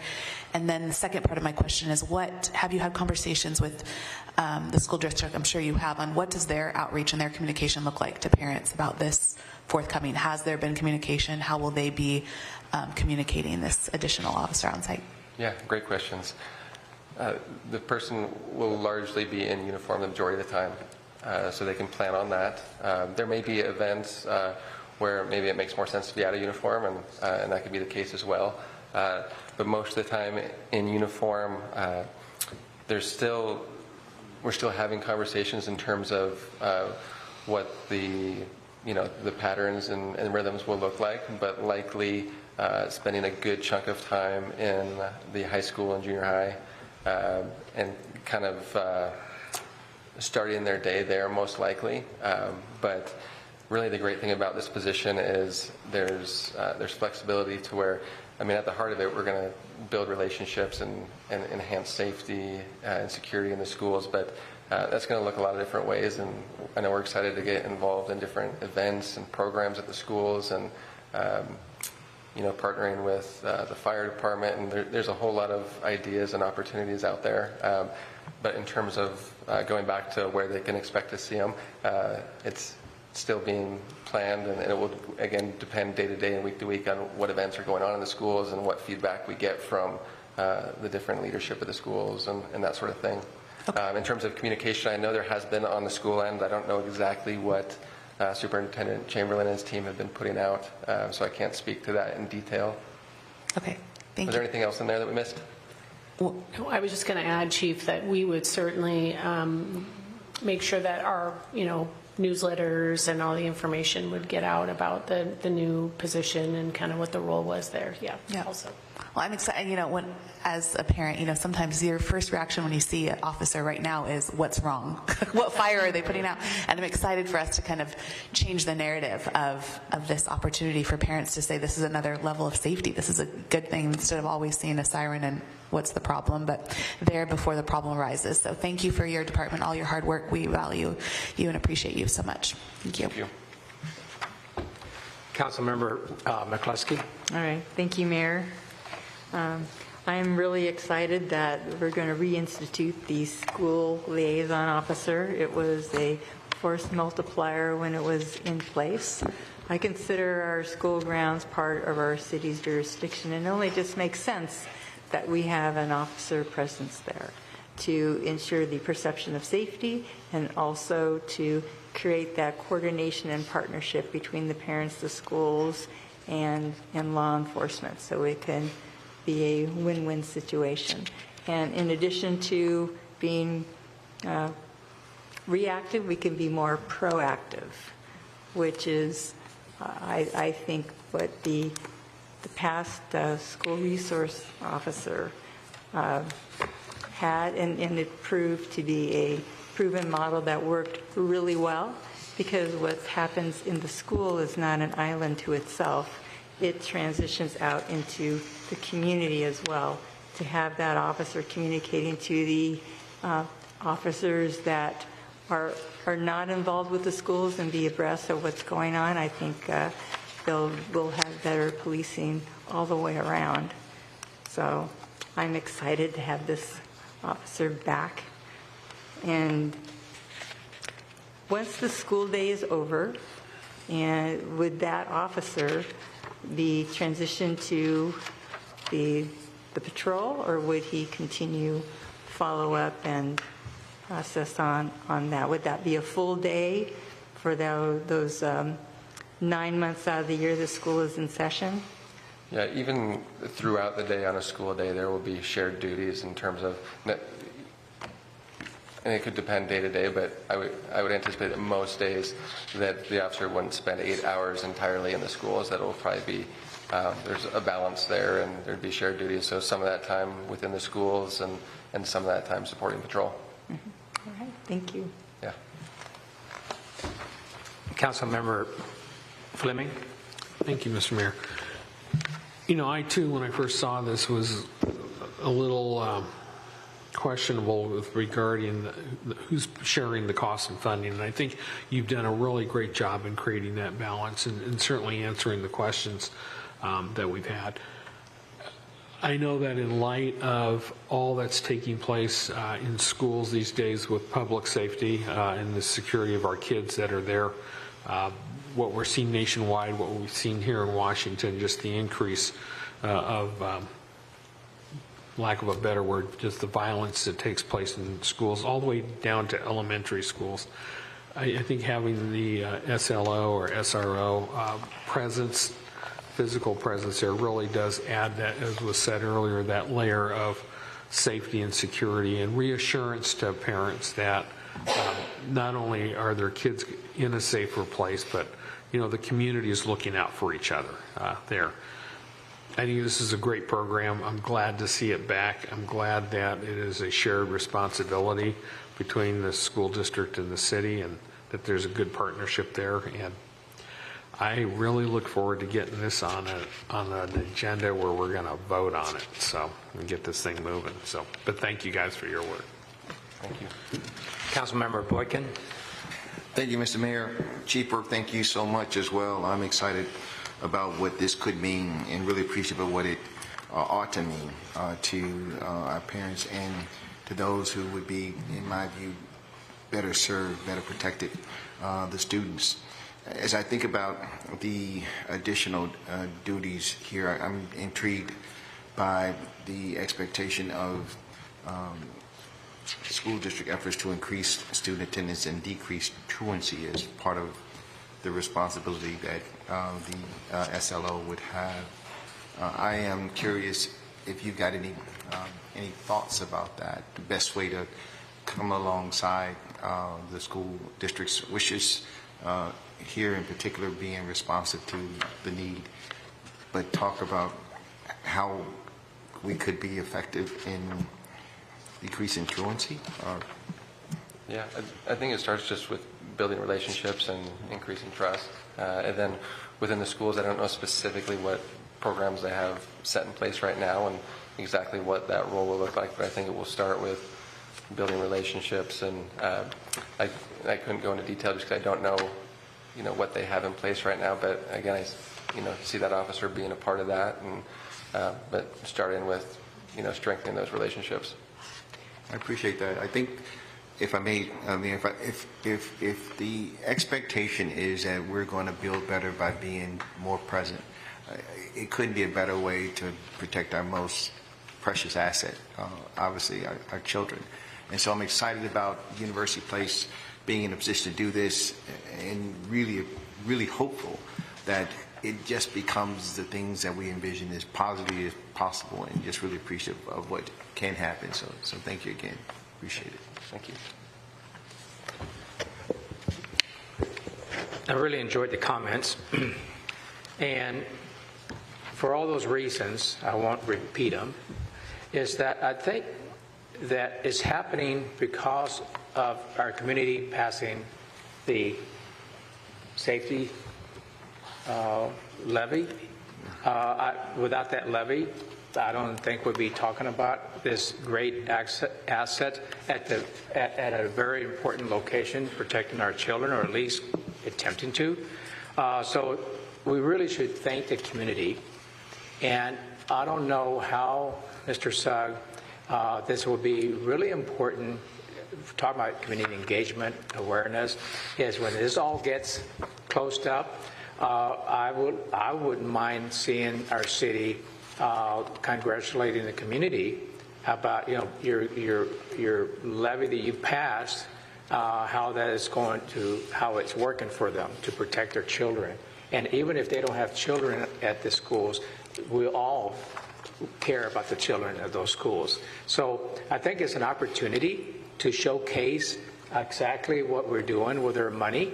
And this is a great way, whether it be on a website, whether it be Facebook, Instagram, YouTube, you name it, it should really be pumped up when it happens because it's a big deal to have an officer to be part of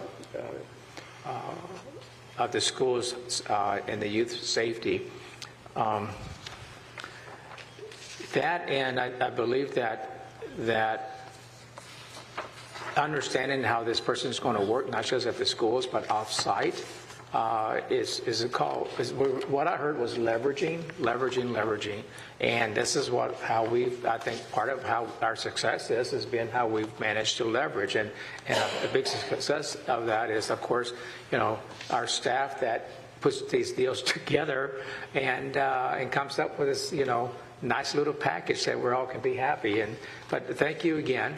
I really look forward to a great community engagement or awareness that this happened. I think we really need to do that, and I think the community will be very, very proud. I can't imagine anybody saying thank you, because they all know, as has been mentioned here, that bad stuff happens at schools, and we're not immune to that. And to know that release, I think we should have two. But, we can talk about that later, one step at a time. And certainly there's a good foot forward. So thank you. Anybody else? Oh, Councilmember Grassley. I want to make sure, because I neglected in my comments and wanted to give the opportunity to talk about Coffee with a Cop tomorrow. For those that are listening, I know we have people watching online right now and will watch, so I just want to give them an opportunity to talk about that important community engagement piece tomorrow. Yeah, thank you. Northwest Medical Arts, correct? Yes. Noon to 2 p.m. at Northwest Medical Arts. So we'll have about 4 members of our team out there for a couple hours. So great opportunity to come share any questions or concerns folks might have, get to know their public safety team. Anything to add? Just that typically this isn't a national event, this Coffee with a Cop. It does occur on the first Wednesday of October.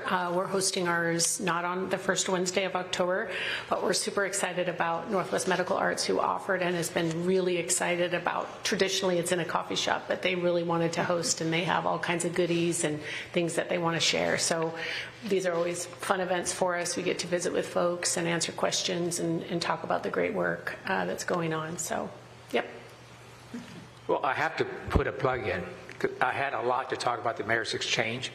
So I did brag about this, Coffee with a Cop. And that is that they were talking about community engagement, talking about the mayor being out there coffee with the community. And I was thinking, well, we tried that. It didn't work. People weren't coming, but, this has been very successful.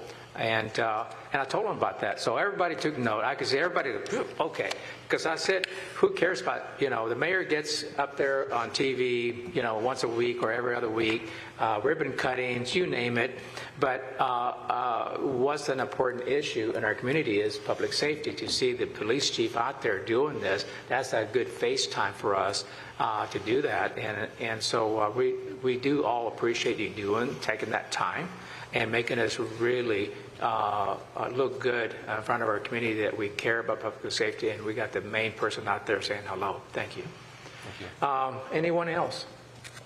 Nope. Okay, so we'll move. Thank you very much. We'll move on to item number 12, and we have 2025, 2026. I'm sorry, Mr. Mayor, before we move on real quick, your intent, now that we've had this conversation, are we ready to move this forward to a vote? Direction. Thank you. Very well. See, we work together. Mr. Sugg, you've heard the conversation. Do you have enough direction? We do, Mayor. Okay. Yeah. And we'll be bringing back at the next meeting. We'll be bringing this back, yes. An agreement. Would it be, would I have on the consent, everybody, okay with the consent?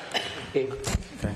I personally think it should be its own item. It's a win, as you stated, for our community, our students. I think it should be celebrated individually outside of consent, my personal opinion. Okay, we'll say no more. I agree, and so let's we'll put it as a main item, and if we can do that next meeting. We'll bring it back. Okay, thank you, sir. Thank you, Councilmember Fleming. Thank you. And Grassley. Thank you. Thank you. We've done that before. We've taken it out. So the biennium budget, back to item number 12, general overview and revenues. This is the first of 3 study sessions that we will have on this biennium budget before it is adopted on November the 18th, 2024. And the staff, Finance Director Leslie Blaisdell. Good evening, Mayor and City Council. I'm Leslie Blaisdell, Finance Director. The 25-26 proposed biennial budget was submitted to the City Clerk on September 30th in accordance with RCW 35A34. The proposed budget is a balanced and conservative budget that assumes a continuation of the 2024 levels of service to the community. As always, we'll continue providing the best service we can, meeting all our contractual, legal, and debt obligations while exercising prudent cash management and increasing our strategic reserve. I'm going to start with a little bit of an overview. I've included in the packet the schedule. As the Mayor mentioned, we do have 3 study sessions, 3 public hearings scheduled between now and November 18th. I've also included the schedule in there for the property tax levy study session and adoption that's coming up. Those numbers came to us today. I'm still sifting through them, and I'll get that out to you in the next day or so once I wrap my head around them. So.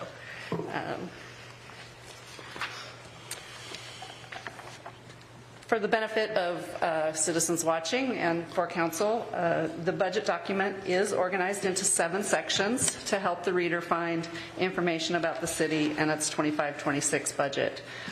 It contains the city manager's budget message, a budget overview, we have the budget guide, the executive summary, operating budget, capital budget, budget by fund, which I have said before, that's my favorite section of the budget. That's your one-stop shopping for, I find it gives people the most understanding of the budget. It's broke down by fund. You can see what revenues come into that fund, what programs are funded out of that fund.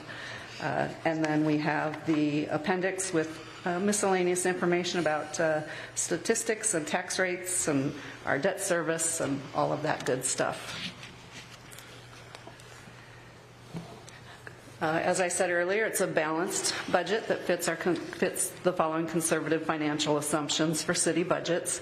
We have our operations budget at core service levels. Our CIP projects continue to use local dollars to leverage grants. Something new for us in debt management, we are projecting an early payoff of the 2016 bond debt, which would reduce our outstanding debt by $17.1 million. And then the debt payments on our remaining bonds are according to our debt schedule. The budget includes staffing of 64.975 full-time equivalents. It does include 3 new positions, 1 public maintenance position, which was part of the swim fee increase back in October of 2023 that was approved, the position to start in 2025. It includes 1 public maintenance position, which was dependent on the vehicle license fee increase approved tonight, but that position also requires council approval separate from that fee increase. And then 1 landscape technician to replace 2 part-time positions that were currently budgeted. And we'll go into our next meeting, we get more into the details of expenditures, but I just wanted to give you an overview of what is included in the budget as you review it over the coming weeks.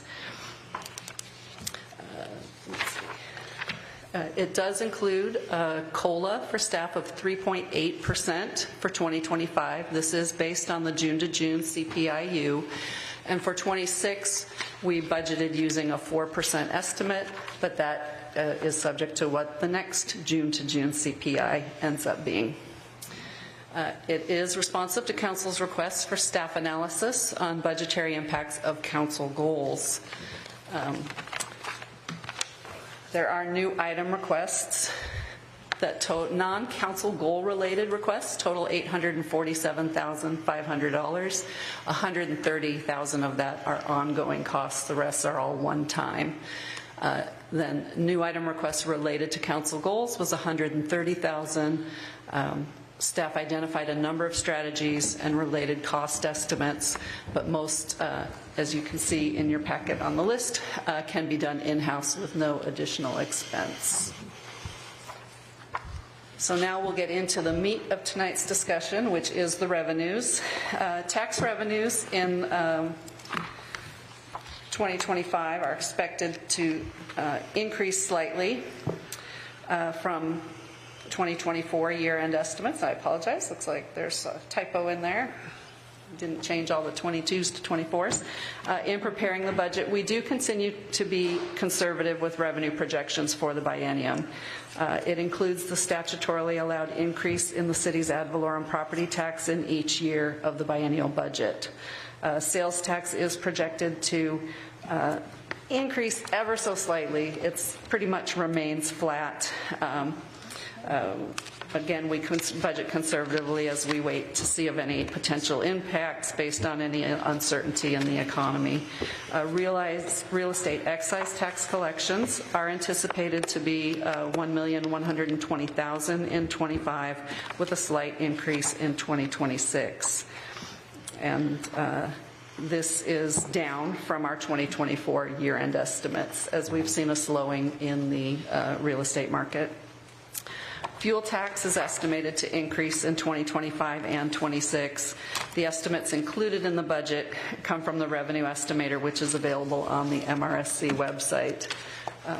As I go through all of these revenues as we're projecting them out, it's not my crystal ball hidden back in there, although sometimes it feels like it. We use a variety of sources. MRSC provides the revenue estimator. They provide a budget suggestions guide every year with analysis on the various revenue sources. I also look at, we have revenues in utilities like water and electric, that are and gas that are kind of weather dependent, hotter summers, colder winters. So for those, we use an average of the last 3 years when we're trying to come up with our projections. Others, we look at what the trending is. Each one's a little bit different, so as we go through it. Did you want to open it to any questions on the tax sections before I move on to another one? I want to let it be free. If somebody wants to raise their hand because they have a question, let them do that. You can see them better than I can, so we'll play it that way. All right. I do see one. Thank you. Just a quick question, since you mentioned the fuel tax. I noticed you projected a slight increase. With the increase in electric vehicles, is that, wouldn't we anticipate a decrease or at least stagnant? I thought so, but like I said, this is one that I rely on the state's estimates, that they created that revenue generator to give us estimates for those state shared revenues. So they haven't led us astray yet. We'll see. Okay, thank you. Mm-hmm. All right. The next section is, sorry. Councilmember. Well, Leslie, just looking at what you're expecting for 2026, we just passed that license fee tab. Mm-hmm. Where does that get counted in That's here? on the next page in fees and charges. Okay, I'll hold my question then. Thank you. What page are you on? I am on page 5 of my document. It's page 92 of the packet, depending on what you're... So my document shows page 5, but in the grand scheme of things of the packet, it's 92 of the staff memo.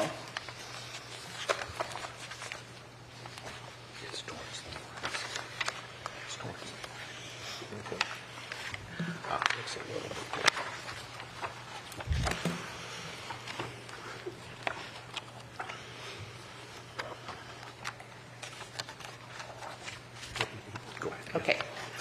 So our next page is fees and charges. They are projected to increase in 25 and 26, due in large part to the proposed vehicle license fee increase that Council considered earlier this evening. Pursuant to our budget guidelines, all fees were reviewed by the departments and city manager, and no changes to fees were recommended. Franchise fees are projected to be slightly lower. That's one of those where we have water, electric, so we do an average over 3 years for our projections rather than just increasing them. We look at what it, because they fluctuate so much. Business license fees show a slight increase. Solicitor permit fees, it's about $125 every year, give or take $25. Alarm permit fees, they've projected a slight increase and also a slight increase to false alarm fees. Pet license fees are fairly level, just a slight increase in 25 and 26.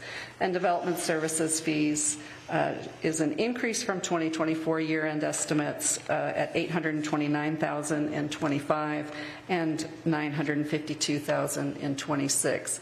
This is those projections. It's quite a project for the Development Services Department. They contact developers and contractors and have their list of all the possible projects and things they know about and project it as best they can. Sometimes projects are put on hold and get pushed to another year, but it's they put in a mighty effort in coming up with those projections for us.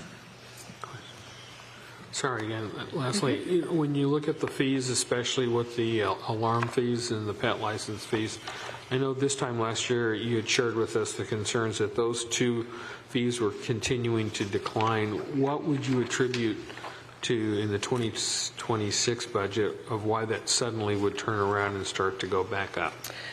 It's going up a little bit. We're hoping on animal controls that any outreach efforts, things like that, might increase it a few, but those are the projections provided by the department.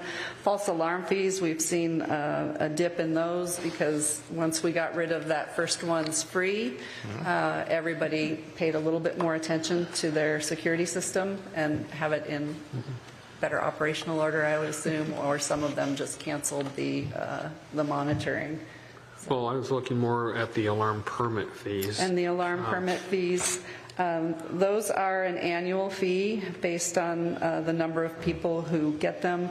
I can certainly check with the police department on those projections that they provided, but when we did the call for budgets, that's what they estimated. Curious what's changing out there that we would be able to project that they're starting to increase. Additional building, if there's any new homes, some of even the apartment dwellers have a system on their unit, so it's not a huge jump. So, okay, thank you. See any more hands? Utility tax.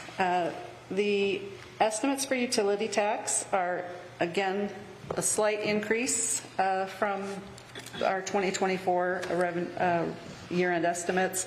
Some of that is just simply the rates going up.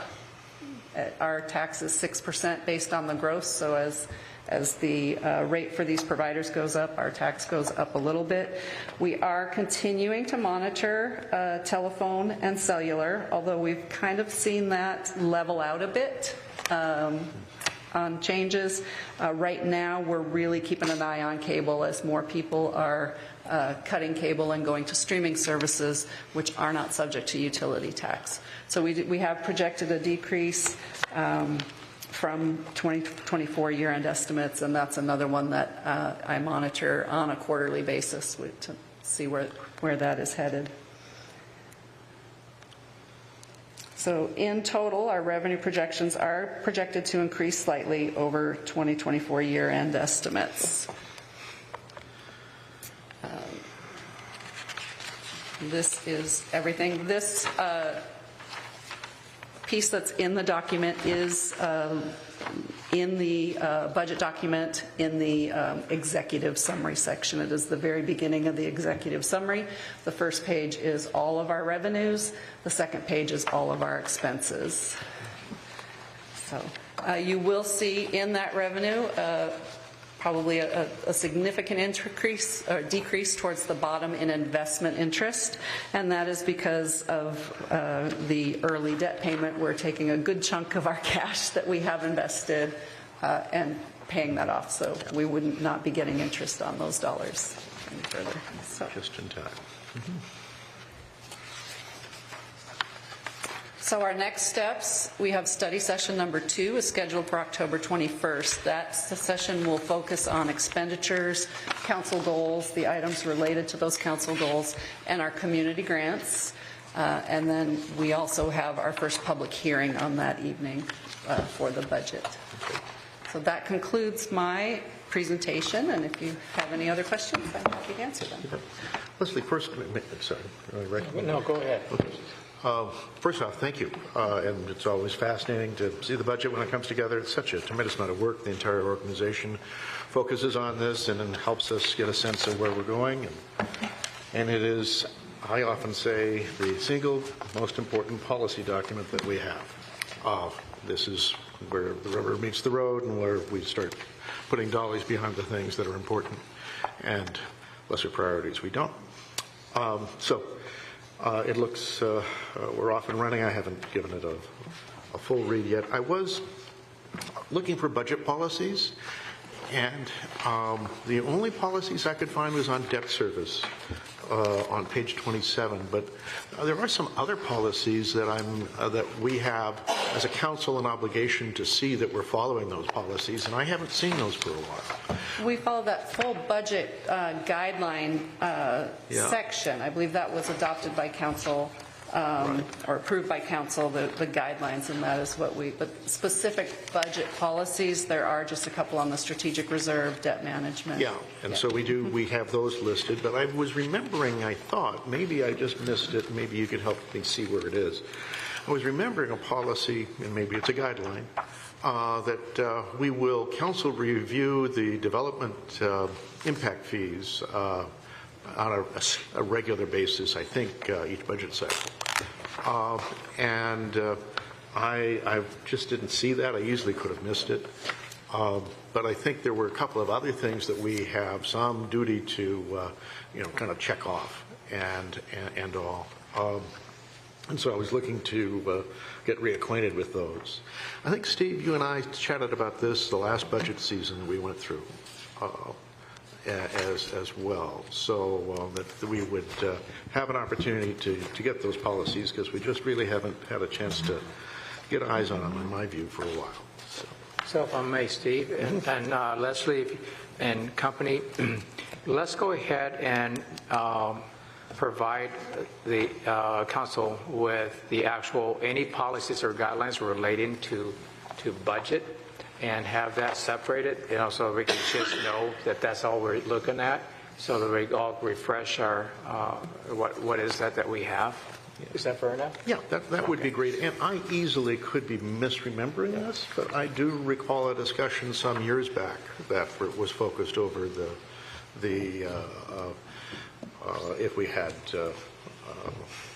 if we had the correct policies in front of us. So that's always something that kind of pops up in my head at this time of year. So along with that, maybe if you can highlight any policies that we should be looking at again and reviewing. Maybe is not part of this, I know, but maybe at least we can take that as a separate item and say, okay, we really need to look at that, and suggestions, maybe a special study session later on. I'm not saying anytime soon, but at least get back on track. Yeah, and I'm saying it may not even be there. Right. But just let's take a moment and check if that would be. Thank you, I appreciate it. No problem. And I will point out that within the document, page 22 starts the budget guidelines, and that's we follow that. I check those as we go through the budget. Well, I'll read through that between now and next time, just to make sure. I looked through it, but I can't say I read it thoroughly, so it's possible that's why I wanted to ask. Okay. Yeah. Thank you. Appreciate that. Yeah. That policy is correct. Okay.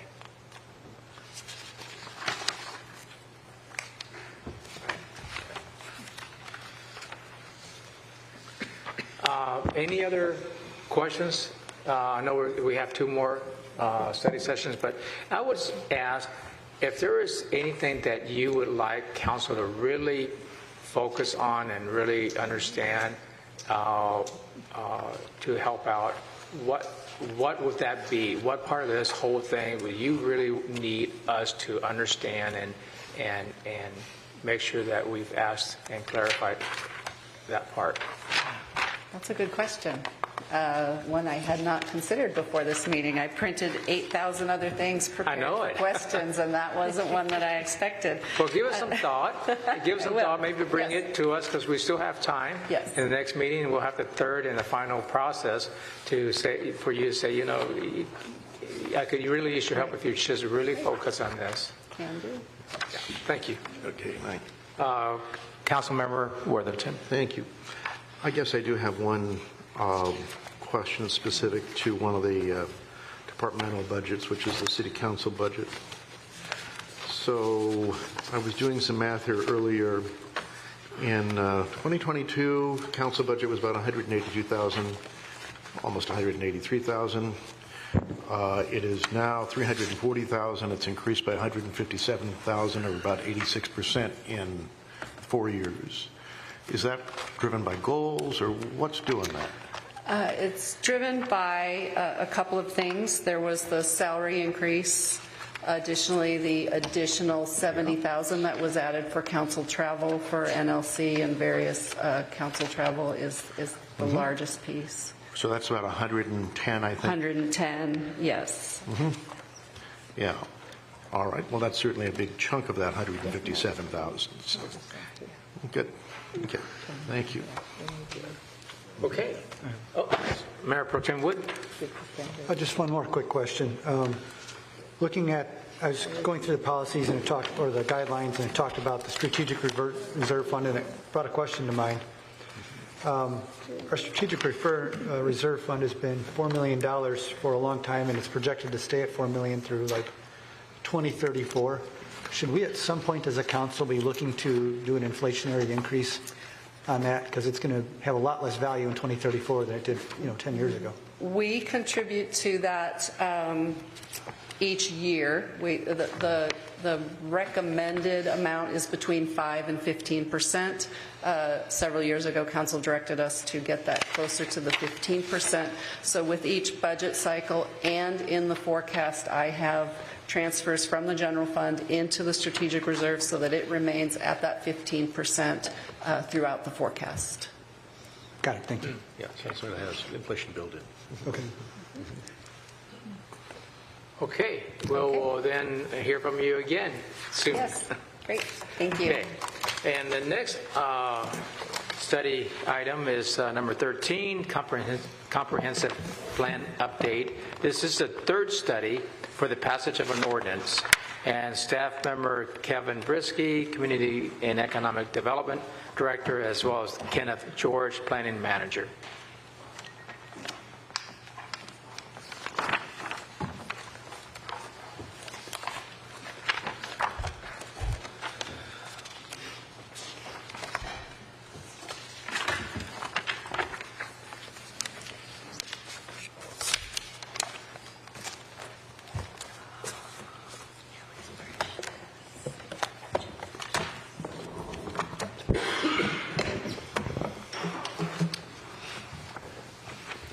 Thank you, Mayor, City Council.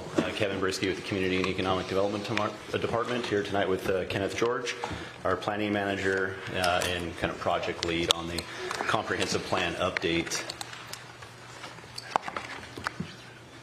At tonight's meeting, we will kind of reintroduce the comprehensive plan again, go over the kind of project status update, and then we have some slides to go over each of the individual comprehensive plan chapters. Those 10 chapters here are listed on the right side of this slide. So it kind of in broad overview, the city's comprehensive plan is the guiding document for the city's municipal code. It is listed of goals and policies that kind of fundamentally help us guide the city in our municipal code and updating our city's regulations. Our city's regulations have to be compliant with the comprehensive plan. we can update, the city can update the comprehensive plan once a year by the which is what the Growth Management Act allows. However, this update is the city's 8-year periodic update, which is required by the Growth Management Act. And this update has to go through certification from the Puget Sound Regional Council, PSRC. Obviously, to get their certification and blessing is beneficial for, as was talked about earlier tonight with Jack Eklund, and going and get grants from them for a lot of our projects. The plan update that we went through this time for the 8-year update, now it's not intended to be a wholesale rewrite of the existing comprehensive plan. It's an update to extend the planning horizon and recognize changes to state law since the last periodic update in 2015. With this update, while we did update goals and policies, there was no change to our city comprehensive plan map, so there's no zoning changes or comprehensive plan map designation changes with this required update. Planning Commission held 12 study sessions, so they, this project started 2 years ago, and they held 12 study sessions plus a public hearing. And in those study sessions, each one approximately 2 hours, they went through in great detail every single goal and policy throughout the entire comprehensive plan. And they had proposed changes from not only staff, our consultants, to bring the comprehensive plan in compliance with state laws, but also the Planning Commission did take a diligent time and kind of wordsmith some of the goals and policies and came up with what they felt they wanted and what they felt reflected the community's needs on that. Tonight, we'll be going over, I'll turn it over to Kenneth George here in a second. He's got 1 to 3 slides on each one of the chapters, and we would just ask that he can just go over those slides, and then we'll open it up for questions after he goes over the slides for each chapter, if there is any questions on those chapters. The periodic update is on track to come to council for consideration before the end of the year, so we can get this to the PSRC for their full review after the city council pass it. PSRC we have sent them the draft so they can have start their kind of cursory review of the project. With that, I'll turn it over to Kenneth to talk about the first chapter, which is just the introduction chapter. Thank you very much, Mayor Pro Tem, and council members, and Kenneth George, Planning Manager. So, as Director Brisky said, there's 10 chapters to the comprehensive plan. At the last study session, there were a limited number of council members who were able to attend, but we did intend to split up the bulk of those chapters. We had a consultant that was able to, who has been helping us with our comprehensive plan update, who attended the last one. They should be. We did ask that they would be available again to attend remotely, so they'll hopefully log on at some point and become available should there be any questions that our consultant can help us answer. But at the last study session, we went over almost half of the chapters.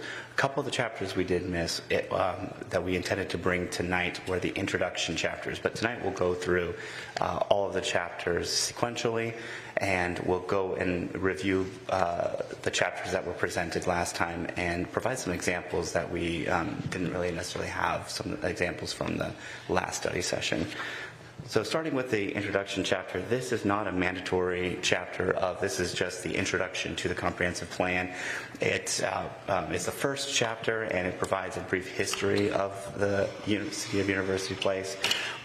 It contains the demographics profile of the city as well, some vision statements, and it outlines the overview of what GMA is, what the comprehensive plan is, what the multi-county planning policy is. It's the very first one, sort of outlines everything there. So again, it's just not required one, it's just the introduction. So they were very minimal updates that we did to the introduction chapter. We updated the demographics table that shows with most recent census data and Office of Financial Management data. There were some regulatory framework requirements from GMA that were in the chapter as well, so we just updated the references mostly. Anytime the GMA reference changed and they changed some of the GMA language, we just adopted and copied that into the introduction chapter, as well as general text, read and flow, going through, kind of looked at some things where we could reword that. Maybe there's a few grammatical changes we could make that makes things better. But essentially, that's the introduction chapter that was updated. The next one would be our next chapter, but if there are any questions on what was updated in the introduction chapter, I'm happy to pause and take those. Okay, I think we can go ahead and move on. The next chapter, again, is not a mandatory or required chapter of Growth Management Act. It is our community character chapter. Again, it's an optional element that we've included, but this is the one that contains a lot of the goals and policies that are in place for our city's design standards. We have design standards for multifamily, mixed use, and mixed use buildings. So again, as Director Brisky said, our zoning and development regulations need to be consistent with the goals and policies of the comprehensive plan. So that community character chapter includes those goals. And it really actually complements the goals and requirements of the design goals of the other elements as well, including the land use one, which is a big primary document that we've got. And so again, since the element is not required by GMA, there's no really requirements to update it. We went through, we didn't remove any goals or any policies, kept everything in there, but we did end up adding in supportive language to some of those goals for House Bill 1110, middle housing.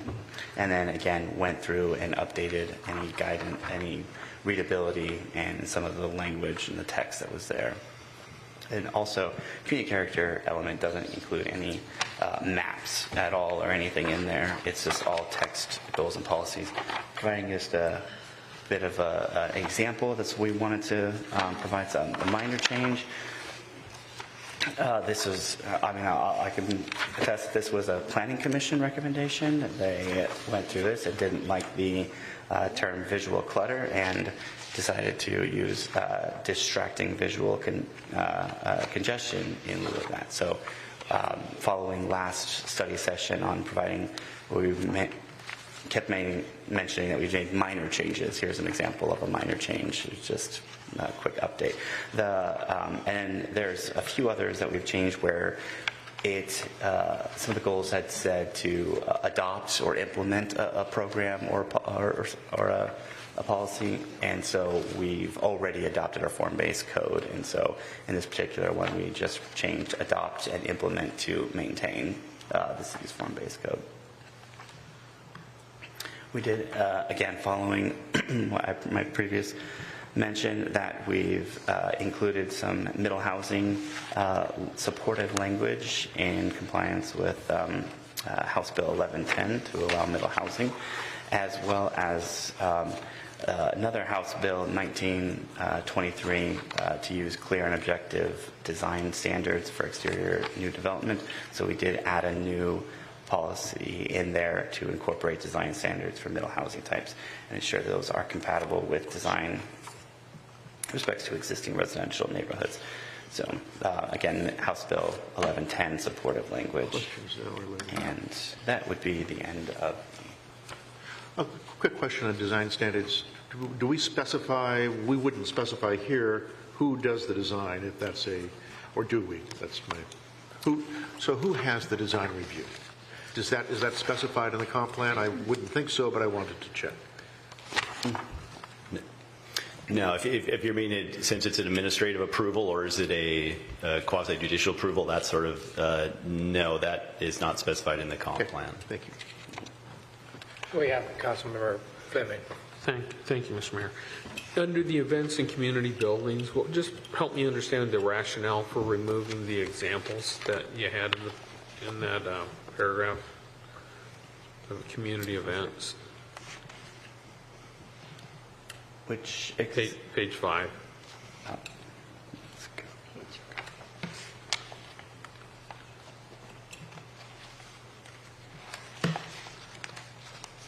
I'm sorry, which?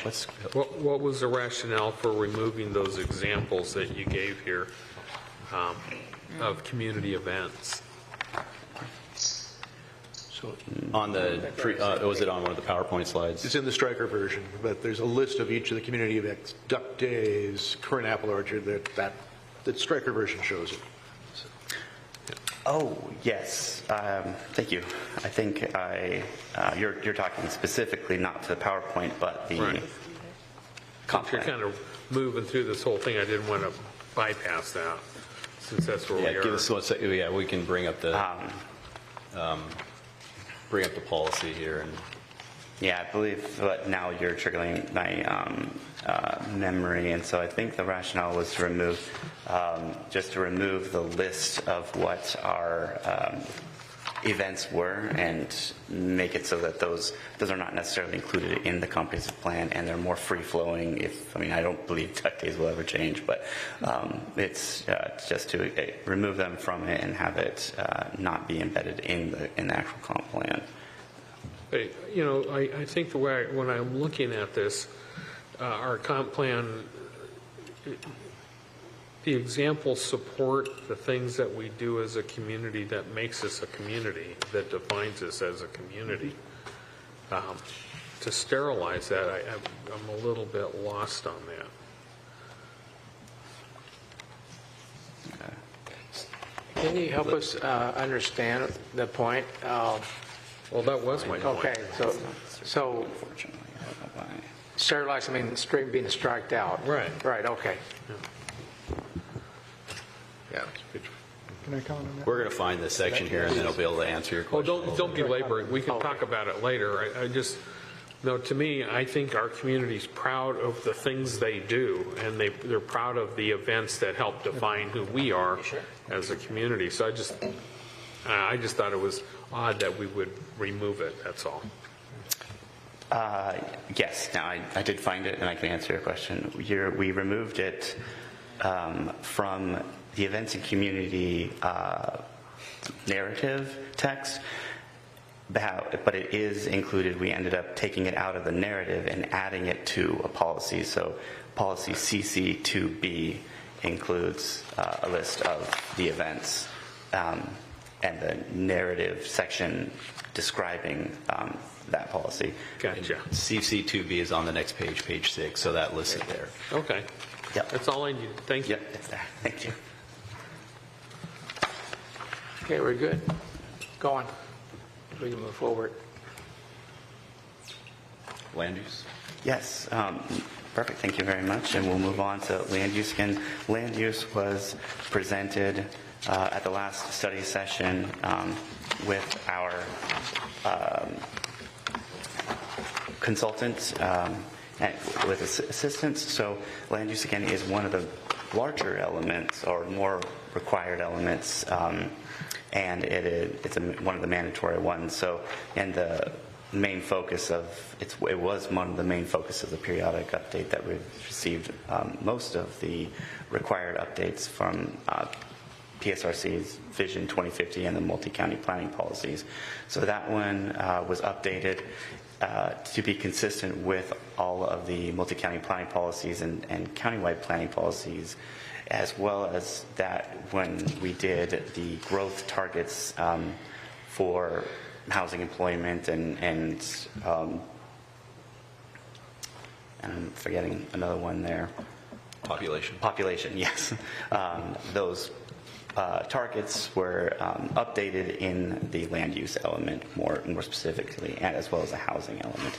So that's the land use element also does contain our inventory of land as well as our comprehensive plan. And as Director Brisky mentioned, we didn't make any updates to our comprehensive plan map. We did update the land use inventory map that showed what our current land uses are based on Pierce County's buildable lands report. So that was one of the maps that was updated there. We also did want to provide, as we didn't last time, some examples of the changes that we've made, and in particular, House Bill 1220, those requirements required us to update our policies, whereas previously our targets were just for housing, for example, we just had to have one housing target needed. But House Bill 1220 required jurisdictions to plan for housing at various income levels. So adding language for all incomes, backgrounds, to be more inclusive, adding language for health and wellness as well, and where needed, as one that the city incorporated, prioritizing historically underserved communities, because that is one of the focuses of House Bill 1220, is for jurisdictions across the state to look at underserved communities and how they can be prioritized in our policies as well. And another focus of House Bill 1220 was to include more community-centered or community-based organizations as well. So we've incorporated more language to that effect. And the other one here is is more including language for missing middle housing types, as well as continuing to be more inclusive language in this particular policy. We have another policy here in the land use element to reduce building energy use through green building and retrofitting existing. I'm losing your voice, so maybe we can get the mic to him, Emmy, and that would be helpful. Do you have a mic he can use, and you can use it as your turn? Because I'm just losing what you're saying. Yeah, thank you. I apologize. Yeah, but you can't stick to that. So no, if you can give him the mic, please. Because he needs to turn his head and it just doesn't work well. Okay, thank you. Could invest in some headsets as well. That would be Thank you. Thank you very much. I appreciate that. Much better. Oh, yeah.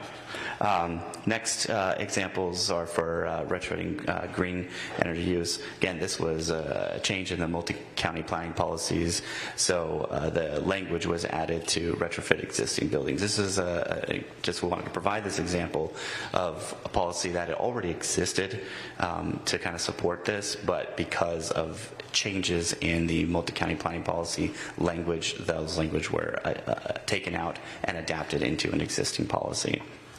We did add a new policy here for protecting and enhancing the environment and public health and safety.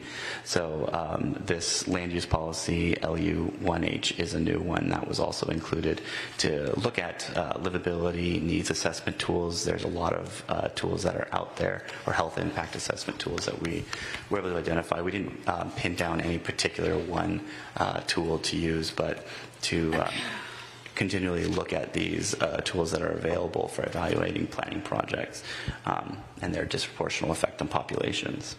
I believe that is the last example for the land use element. Happy to take any questions. We can move on. Okay. Oh, we had a finger? No. I didn't see your... No, I had a question for Councilmember McCluskey. Yes. So, if I may, which is land use policy 1H, having to do with health impacts. So, yes. Does that start addressing what you spoke? Okay. Absolutely. All right. Good. Okay. I'm glad to see it in there. Okay. Thank you. Moving on to the housing element, again, another one that was presented at the last study session, and another one that was heavily impacted by the requirements of House Bill 1220. There's a number of House bills, including House Bill 1337 for accessory dwelling units, and again, we're back to 1110 for middle housing and 1220 for housing at all income levels. Updated major housing issues. go through this whole list of housing issues, but these are the ones that were identified by our consultant helping us. We had a consultant, a sub-consultant who looked at our housing element and helped us update those. And it goes through to address the issues that they were able to identify that we can help beef up our housing policies in order to address those. So updated goals, but we still, had the focus of updating our goals and policies per the countywide planning policies, especially for affordable and moderate income housing was the main focus. We also included, our consultant included a number of really amazing graphs and tables and maps that we didn't previously have in our housing element that really help really show the University Place's housing profile. Another good example here that we used to update for 1220 requirements, where it was a previous policy that we made some changes in order to address the requirements of House Bill 1220, particularly language that was more inclusive or without creating more barriers, because that was another focus of the requirements of 1220, is making sure policies don't create barriers to development for affordable housing. And another example, I was going to go to the last one, but yeah, that one was just struck through the bottom one there, HS1F, allow for diverse housing types in residential neighborhoods in order to allow for changing households to remain in the same home or neighborhood. That was adapted from a previous policy to be more focused on housing for remaining aging in place. This one's a bit lengthy. I probably won't read everything, but I'll point out that it's 1110 focus, which is middle housing, so included the middle housing types required for 1110 duplexes, triplexes, fourplexes, and the such. And it also increased the availability of affordable housing options for moderate, low, very low, and extremely low income families. Again, another policy. This one is a little bit more House Bill 1220 as well as 1110, all in one policy. And I believe that is the end of the housing element. Councilmember Grassi. Thank you, Mr. Mayor. Thank you, Mr. Mayor. Can you go back to that? I just missed your aging in place policy. I think it was the slide before that. Yeah, this one here. The last one, the previous one, maintain economic viability and neighborhood and community stability by providing housing choices for people of all ages and stages of life, thereby enhancing changing households to remain in the same home or neighborhood. So it was modified just a little bit there. I'm sorry, could I reference the page that one is on? I think I lost you for just one. Is that HS1A? The HS1A is the one above, yes. Okay, thank you. I think I get it. Thank you. That's fine. Very good. Yes, thank you, Mr. Mayor. Councilmember Fleming. Councilmember Fleming. I have no questions, thank you. Okay, I thought you did. I'm sorry. Councilmember Worthington. I had a question on table 3.4. Which is University-based growth targets and capacity. What page is that? It's table 3.4, and I'm looking for a page number, and I don't see a page. It looks like it's between 337 and 334. So, anyhow, the question is, I think the data set there is the 2020 census. I'm kind of surprised we're not using OFM numbers for population there, but is that a directive from PSRC, Puget Sound Regional Council, to use census data on that one? And then a follow-up related question is, what's the data source, does anybody know, for the employment projections? Where does that come from?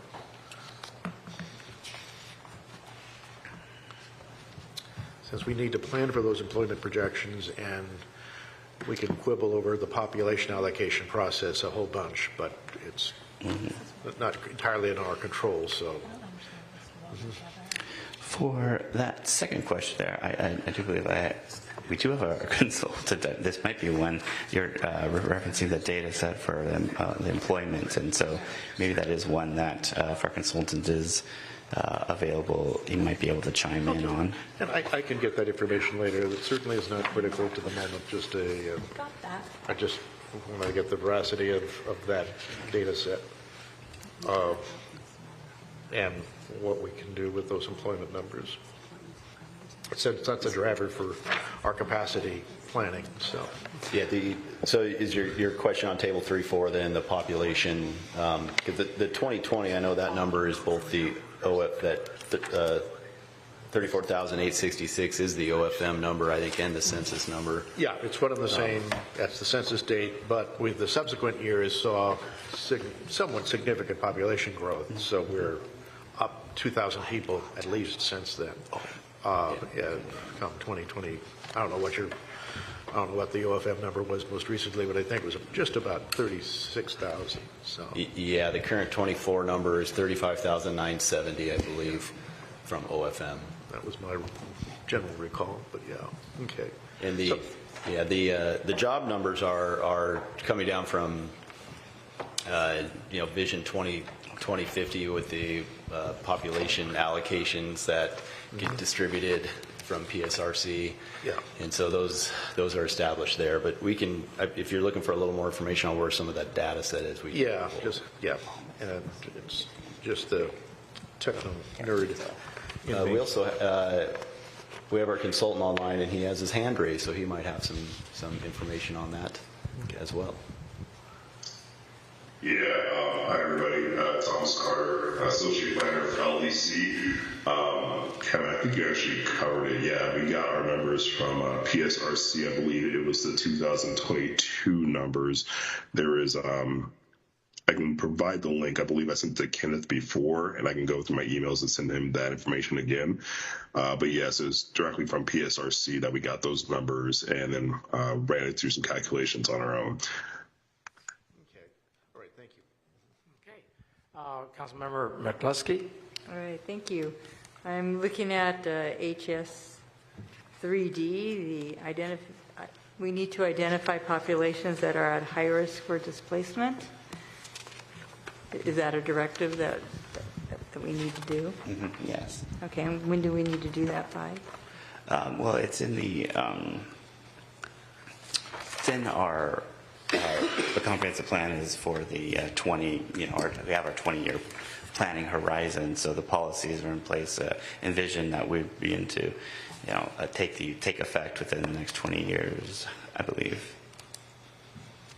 Okay, so we have 20 years to do it? Which policy did you say it was again?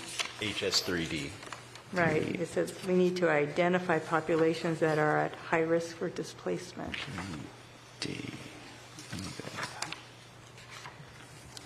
Yeah, and some of this is from that House Bill 1220 on.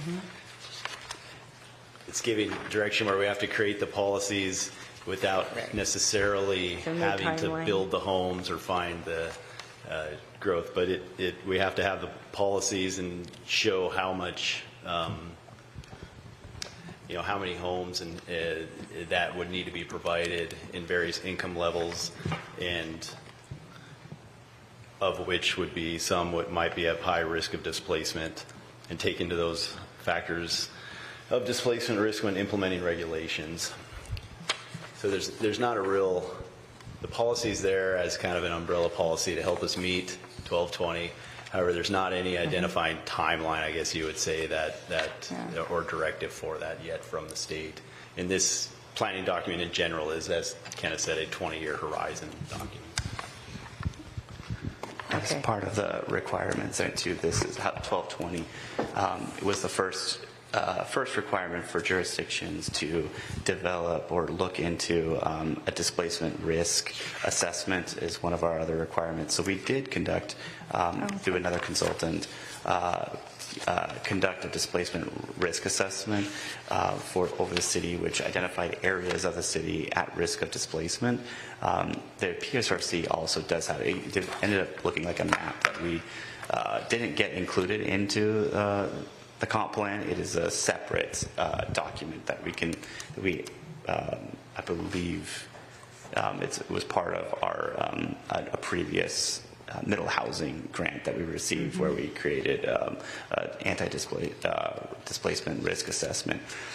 And that consultant also then, as a requirement of House Bill 1220, created a list of recommendations to begin to undo policies that were that seemed like they were exclusive, more of types of language. And so this that's another thing that the PSRC has provided to their own separate map that's very similar to this, that shows areas of the city that are at risk of displacement. And then we're use that as a tool to begin to look at some of those policies on how we can address those issues. Yeah, at risk of losing their homes, being homeless. Okay. Yes. And that I'd be curious on how that was done, and what investigative work to know which residents were at risk. So we can, maybe as a staff meeting, we can talk about that. Okay. And then on I probably getting ahead, but on policy HS3L, complete a study that analyzes options for feasibility, support, and affordable housing. Would that be like our housing toolkit?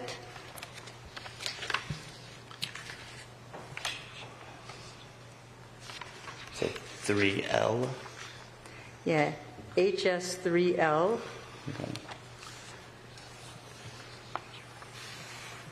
It states to complete a study that analyzes options for feasibility, support, affordable housing.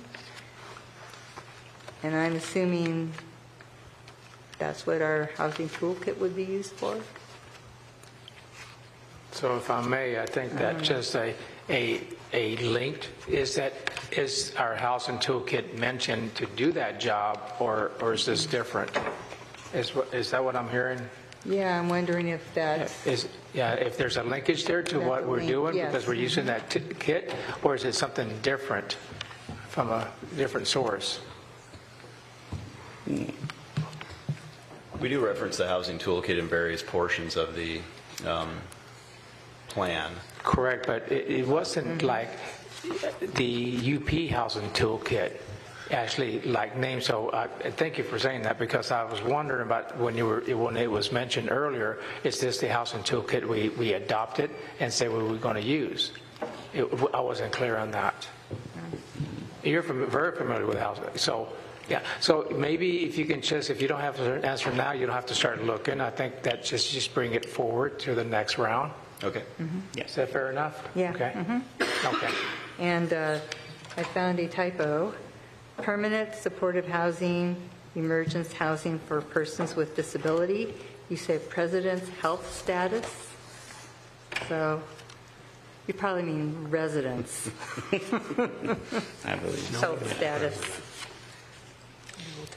And I also noticed throughout that there's a lot of directives that's going to eventually equate to workload and support, and probably more consultants as this moves along, which was a conscious change to where it was developed. Now we need to, create, implement and be more directive, like develop instead of enhance, develop. So I'm also curious, it's nothing to answer now, but I think in the future, looking at the timeline of when we need to do this, and probably get the budget in order so that we can handle some of these directives in a timely manner, because there's a lot of those directive words throughout the document. Thank you. Just before we go to Mayor Pro Tem, just on that note, I think, we're going through the changes and amendments that somewhat are required and some that needs to be changed. But Councilmember Murkowski had a good point. That is that as maybe soon after all this is done and the dust is settled, maybe into next year, since this is the end, is that we have a study session, a report as to what's the implementation in the next 2 years, biennium-wise, that you see as staff that you have to implement. What are the things that you need from us? Things like that. It's going to be nice to get a better understanding of what is the where everything meets here after this is adopted.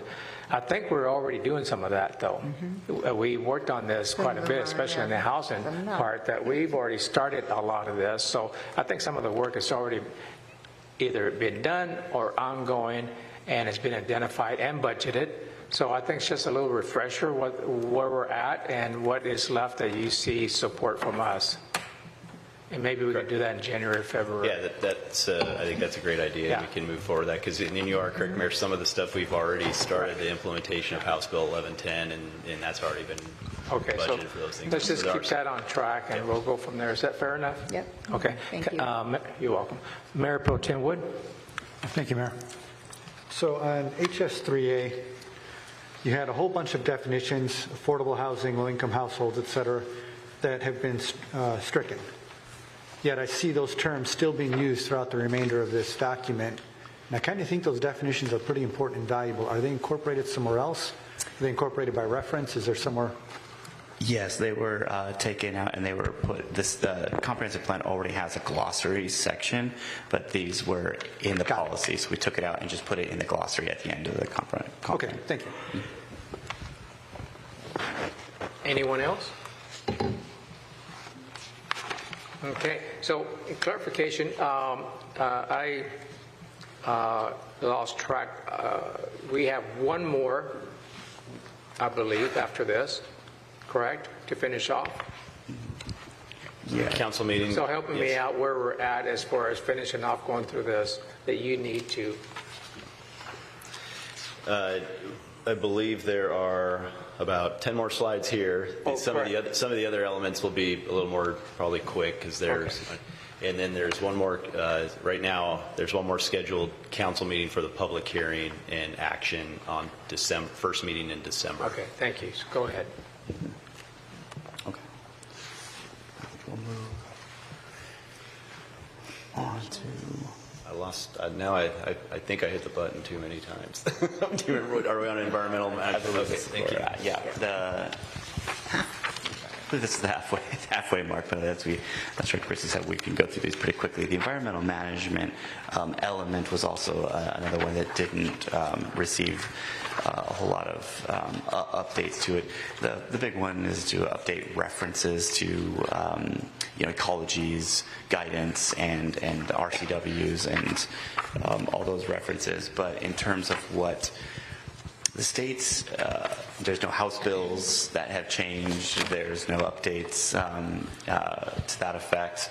And so the environmental management element, that's just an overview, contains our critical areas, natural resources, and environment protection policy language.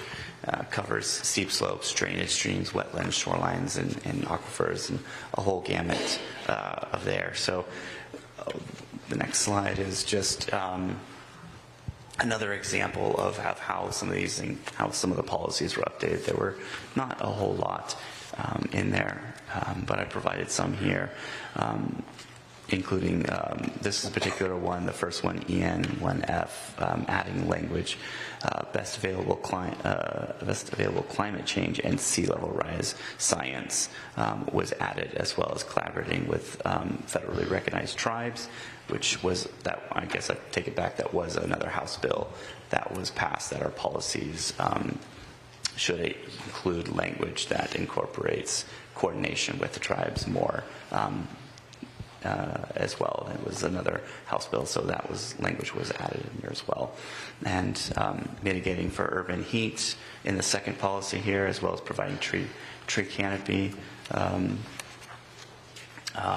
policy, and conserving language and improve the community mental health, physical health, and manage stormwater. So a lot of these language here was added because those were added to the multi-county planning policies and countywide planning policies. But again, we're limiting down to maybe 1 or 2 slides per element. So this will be the end of the presentation for environmental management. So on the tree canopy, give me an example, because we have a pretty good tree, what is it? We even get recognized for having the most trees and things like that, and I think this is what it's talking. So what else how much more can we do when you say that? What else can we do that we're not doing already? So why put that on there? It's a requirement that is coming down that it isn't. The policies are being encouraged right now, but we aren't required to yet. But there is going to be a requirement from the state that we conduct a tree canopy assessment. I believe that one will be required either at the next update cycle, and there should be grant money, grant funds available to conduct that study. But the language is being put out there now as recommended. So that's an example, Kevin, as when we do a study session, it's just a report, what are the things we need to be putting on the schedule and things like that. I think that's a point made where we really need to know where we're at, what's going on in the next few years to prepare for budget and whatever else. So that's one good example. I think we have another council member here, Council Member Fleming. Thank you, Mr. Mayor. Kevin, can you define for us what tree canopy really means? And I ask that question because, to the mayor's point, we've planted a lot of trees over the years in the city, but we've replaced our evergreens with deciduous, which means we've got a tree canopy only part-time during the year, not year-round. So what are we looking at as far as environmental tree canopy goes? Are we looking for something full-time? Or are we looking for something part-time? Just when the heat goes. Yeah. That's what it says, heat. So, do we have a definition in there of tree canopy? I don't know if we have an exact definition. My understanding of it, when we've been talking about tree canopy in general with different groups or agencies, I don't think it distinguishes between deciduous or evergreen as much. It's just even a deciduous tree canopy is looked at when it's fully leaved in the summer, because that's usually when you're going to have the heat domes or heat islands or so forth. But I'd be curious, and I might dig into that further for you. Because you lose the environmental advantage of a deciduous tree for part of the year, which you don't on the evergreens. So that's why I was curious, because we're very pro-green and looking for how do we protect that environment that we have, which is fragile. Are we really committed to it, or are we kind of partially committed to it? And if so, how will that look for the city going into the future? I didn't see a definition. We're good? Okay, so did you raise your hand? No. Nobody. Okay, not you. Okay. So Mayor Pro Tem, and then Councilmember McCluskey, and who else? Okay, there we go. So with that tree canopy thing that just came up, I'd also, I think we made one of our council goals to look at climate action planning, and tree canopy is part of that as well. So I think we'll be addressing at least some of that up front whenever we get to our climate action planning. But I did have a question here on, let me get my glasses here real quick. Shorelines of the state in page 5-2. It says that the goals and policies of the Shoreline Management Act as set forth in RCW shall be considered an element of the county's or city's comprehensive plan. And I was looking through here, and there's stuff on water bodies, but there's nothing specific to shoreline that I saw. So are we only incorporating that just by reference to the RCW, or are we going to actually lay out some specific objectives or goals for us? Or did I miss something?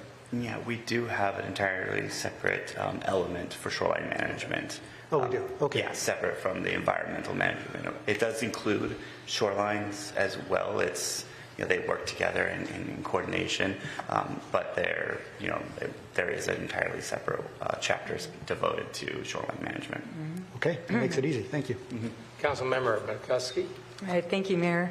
Just a follow-up to Councilmember Fleming's comment. I had earlier noted that as well, because even in the winter, there is environmental challenges with pollution, chimney smoke, gas emissions, and it has been known that if you have a evergreen that's there for the full time, then you'll have healthier quality of air because of the gas exchanges that naturally happens with carbon dioxide exchanging for oxygen.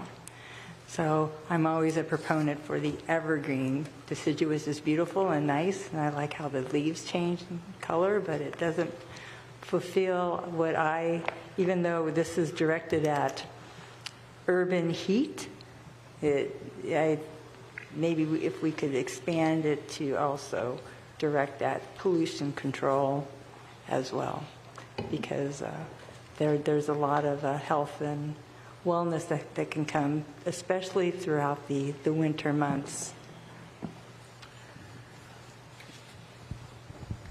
Councilmember Worthington. Thank you. I guess also to follow Councilmember McCluskey and Councilmember Fleming on this topic. My recollection is our tree ordinance is all about calibers, the size of the tree. It's not about the species. And there's a different approach that you can have the species as a priority. So we right now, my recollection is, at least it used to be, I think it still is, we protect a cottonwood as well as we would protect a cedar tree. And they're not the same environmental value. One's a weed and the other one is a rare event.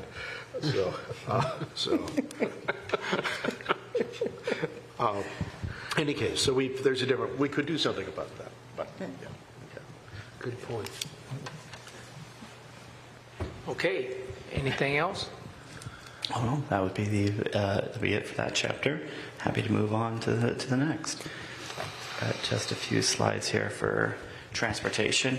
Again, another element that our consultant helped us with, and we went over at the last study session, but I want to just get an overview here for the remaining council members. The transportation element, again, is one of the mandatory ones and guides development in the city's transportation system, serves as community as envisioned in the plan. So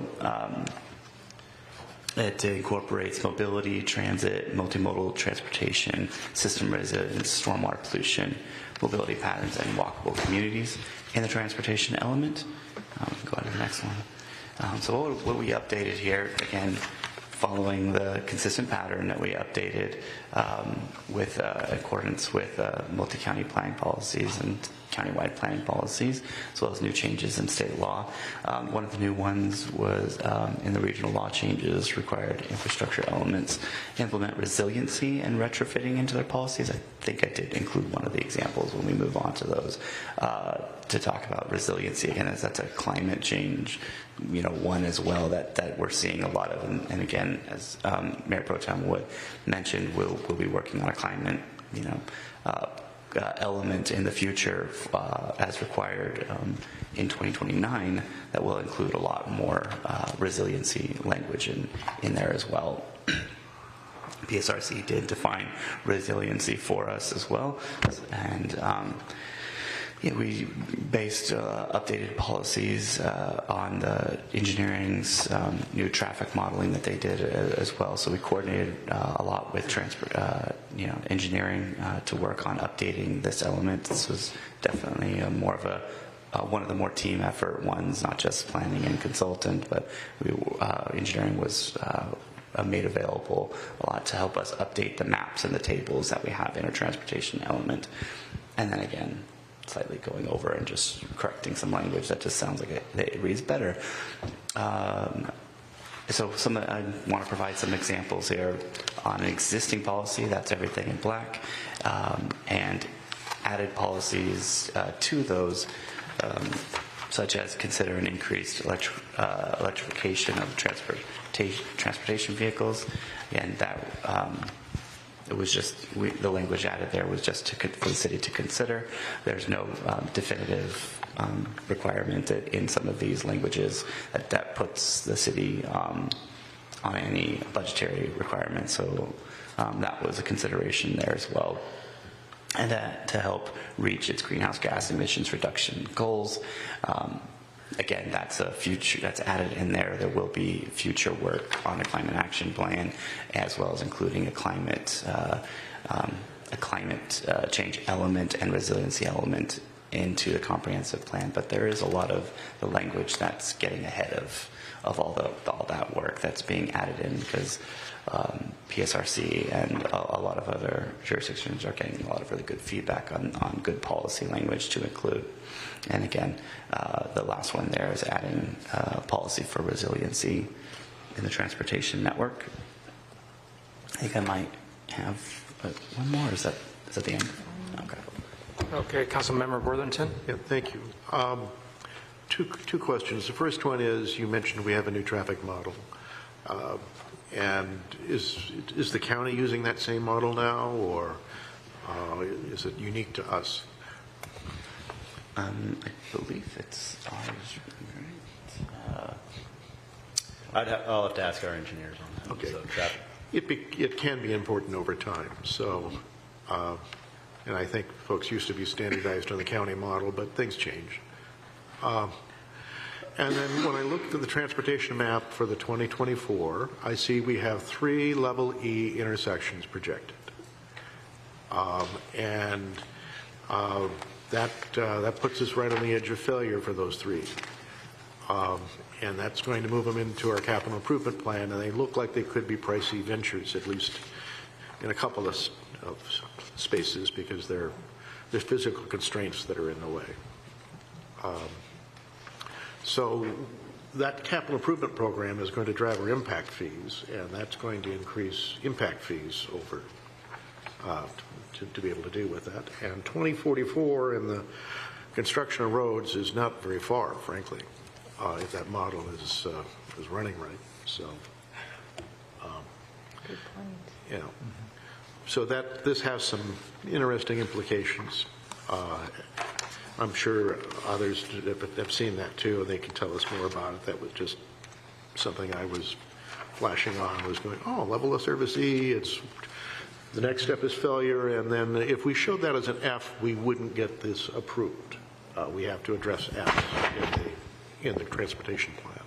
So, anyhow. So, good to know.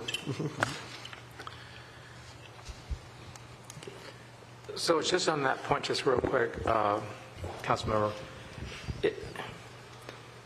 So if I understood what you said, is a tie to a direct impact on UP future. Yeah. So we capital improvement, not maintenance, right? Right. Okay. So increase. So I think it will be fair, Kevin, if we could. Put that as a note and the things on the report. What's next? What is the things we should be looking at and talking about? Whoever's on the council and to keep an eye on it. I think that's I'd like to put that on the note too. Okay. So okay. Anything else? Anyone else? Okay. We can continue.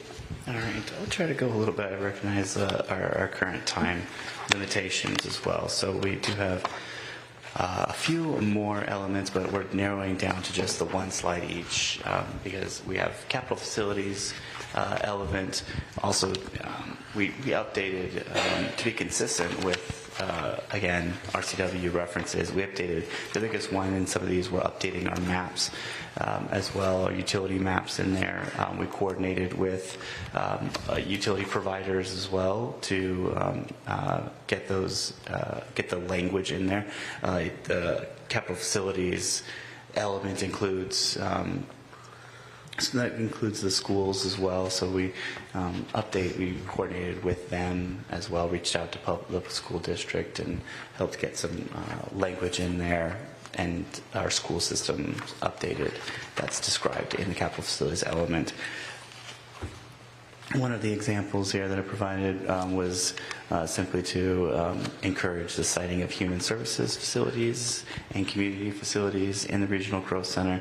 This just comes from some of PSRC's requirements for our Regional Growth Center, that we have policies in there that encourage location of services, community facilities, and schools in or near our Regional Growth Center. So we wanted to, one of the bigger changes was updating the capital facilities elements to be consistent with PSRC's requirements for our Regional Growth Center. New policy was added as well, prioritizing the siting of new public spaces and schools in or near Regional Growth Center where appropriate. And so, again, that was just one of the bigger focuses, the capital facilities element. If you take any questions. Any questions? You can continue. I'm sorry, I didn't see your hand. I was slow in the draw. Councilmember Worthington. Thank you. So, human services facilities for capital facilities. So that's are we more specific about a fair share here for certain types of human service? If that's halfway homes, houses, or some other transitional housing, or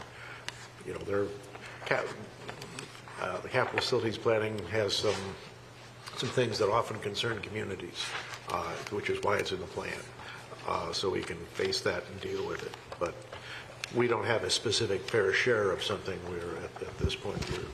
I don't recall that being a requirement, no. Yeah. So, okay, well, I don't need a list of parade of horribles, but we can, so, okay. Thank you. Councilmember Fleming. Thank you, Mr. Mayor. Two quick questions, Kevin. One is on, where did it go?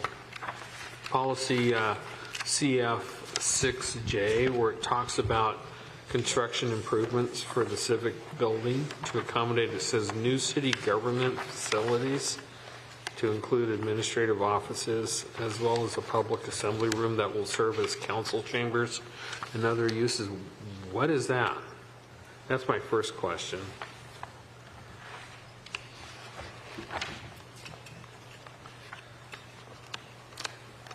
That's been completed. Check the box. So why is that? I think that's one that when we went through here, I think we could remove that one at the council's discretion. So we tried to catch as many of those as we could going through here on ones that have been completed. All right, because that kind of popped out. The other is on fire protection, where it says work with West Pierce Fire and Rescue to maintain a level of service that meets industry standards for fire suppression emergency services and keep up with the demands as the city grows. West Pierce is a government unto itself. Why would that be part of our plan?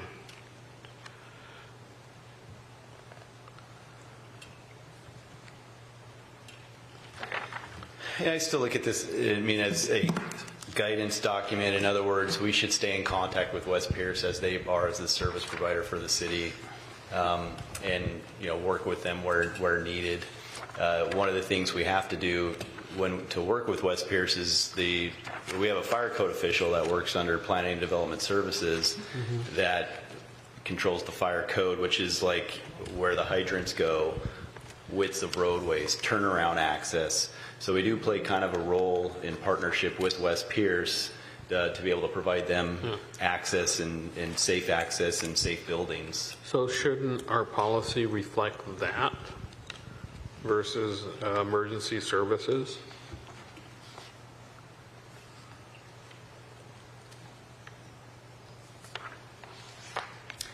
If the council would like to propose that emergency services is removed from that, I think that could be.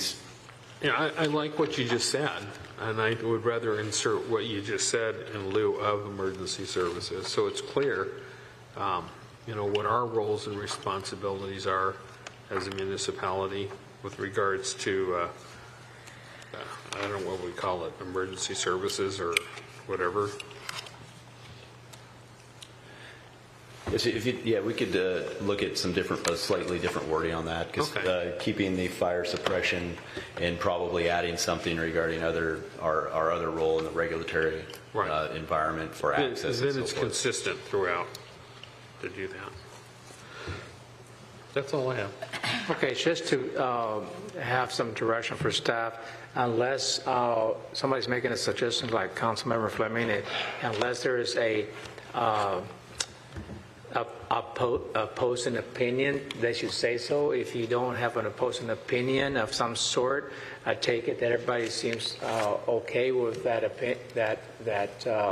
change, and that they have the support to make that. It includes the facility, but the council chambers, as well as this last emergency management. If that's okay, if you oppose, say something. Otherwise, we'll move forward. Okay. So, Councilmember Wood. Thank you, Mayor. So along the same lines of what Councilmember Fleming is talking about, moving down to the next paragraph on schools, again, government to itself. One of the lines in here is consider adopting an impact fee ordinance if a school district determines such an ordinance would assist with addressing increased demand for services. Why are we talking about that in the city plan? And what kind of impact fee would the school require that isn't covered by their own levies? Could you clarify where that's going? Yeah, and that's and there's no proposed change to that. So that language or that policy has been in the city's comp plan for a pretty long time, from my recollection, and there was consideration, I know, in the past, probably 20 or so years ago, about whether or not the school district wanted an impact fee, and they chose at that time that they didn't qualify for an impact fee, so the city never imposed an impact fee. This language in here is just still leaves kind of open, I guess, the door if the school district ever did want to impose or felt the need for an impact fee, then there is language in here that allows us to consider at that time. But it is really the school district's call on an impact fee for their services. Yeah. But just if I may here, but they can request for us, but at the end, if it's coming from us, we're the have the final authority to say yes or no. No. No? No. Not with school impact fees. There's a number of hoops to jump through. And don't forget, you've got 2 school districts that service the community. UP School District 3, and together with Tacoma School District. What, Steilacoom? Steilacoom. I forgot about Steilacoom. That service the community. So it's, when we're talking the school district, we think of it as UPSD. But don't forget there's those 2 others. So they make that request and we're obligated to then... There's a very tight statutory dance that has to be done. Wow. So nothing we can remove. Did not know. I'd leave it at, my recommendation would be leave it as is. Okay. Mayor Pro Tem, you okay? I'm done. Okay, I think we're stuck on that one. Anybody else? Nope. Continue, please. Okay, next utility element. I'll fill the same theme that we update this to meet new state requirements. Continue on with resiliency language that's been added into the multi-county planning policies. Updated our maps here. We did coordinate pretty heavily.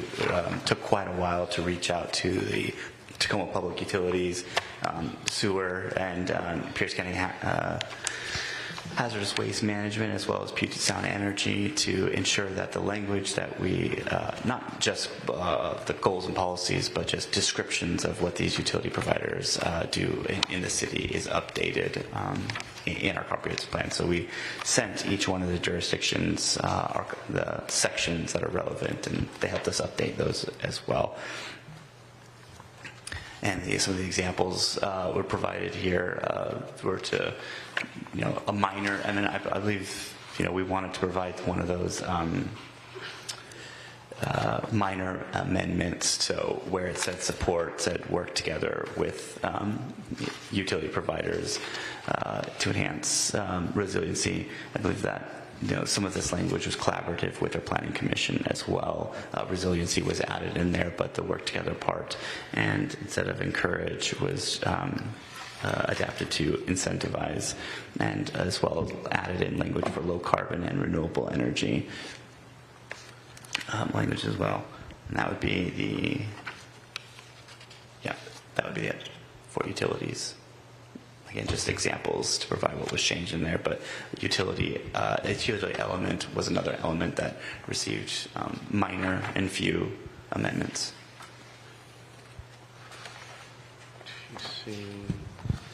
Any comments, questions? Okay. Oh, Councilmember Worthington. Yeah. Have we gone past Parks and Open Space? Or are we coming up to Parks and Open Space? We're coming up. There's two, utilities, shoreline, and then the last one is parks and open. Thank you. I'll be quiet. Okay. Before we go to the next level, we still have 3 more. And obviously, the Parks one is going to take some questions. And it is almost 10. It's up to the council. I'm not in favor of staying over 10, personally, myself. We can continue to the next meeting, whatever that means, and that's what we have the next meeting for, but I'll leave it up to the council, so, yes, sir. Yeah. How much more is in front of us? I mean, we've got a little bit here tonight, more than the 2 minutes we have left in the meeting. But what else, what's the next segment look like? If we just have one more segment before we bring it to action for the first meeting in December, right? Correct. This was, once we would present utilities, shoreline, and parks, the staff presentation was done on the proposed amendments, and that could be done at the next meeting, probably pretty quickly, along with the public hearing and action if the council We're scheduled for the hearing at the next meeting? Yes. Okay. And the hearing is usually in regular session, the presentation is in a work session, so, but whatever, you've got a way to figure it out, so. So I think we heard we can do this in the next study session, and then after that, we have a public hearing and the adoption at the same night, correct? Or do we do the adoption different on the first meeting in December is what you have scheduled? There's one more meeting scheduled, and that was for the adoption. However, if there was enough time on that agenda, that we could study the last few chapters as well. However, that doesn't leave any room for any changes to those unless we can have another study session prior to that. I thought we had one for the next October meeting, the next meeting. We don't. Okay, so we'll figure it out, okay? But I don't see any interest in staying anymore. So somehow or another, we'll fit it in before the first meeting in December, and we'll figure it out if we can do it all in one meeting. But it'll be figured out. I'll leave it to Mayor Pro Tem. Thank you. Okay, so we are adjourned from the study session.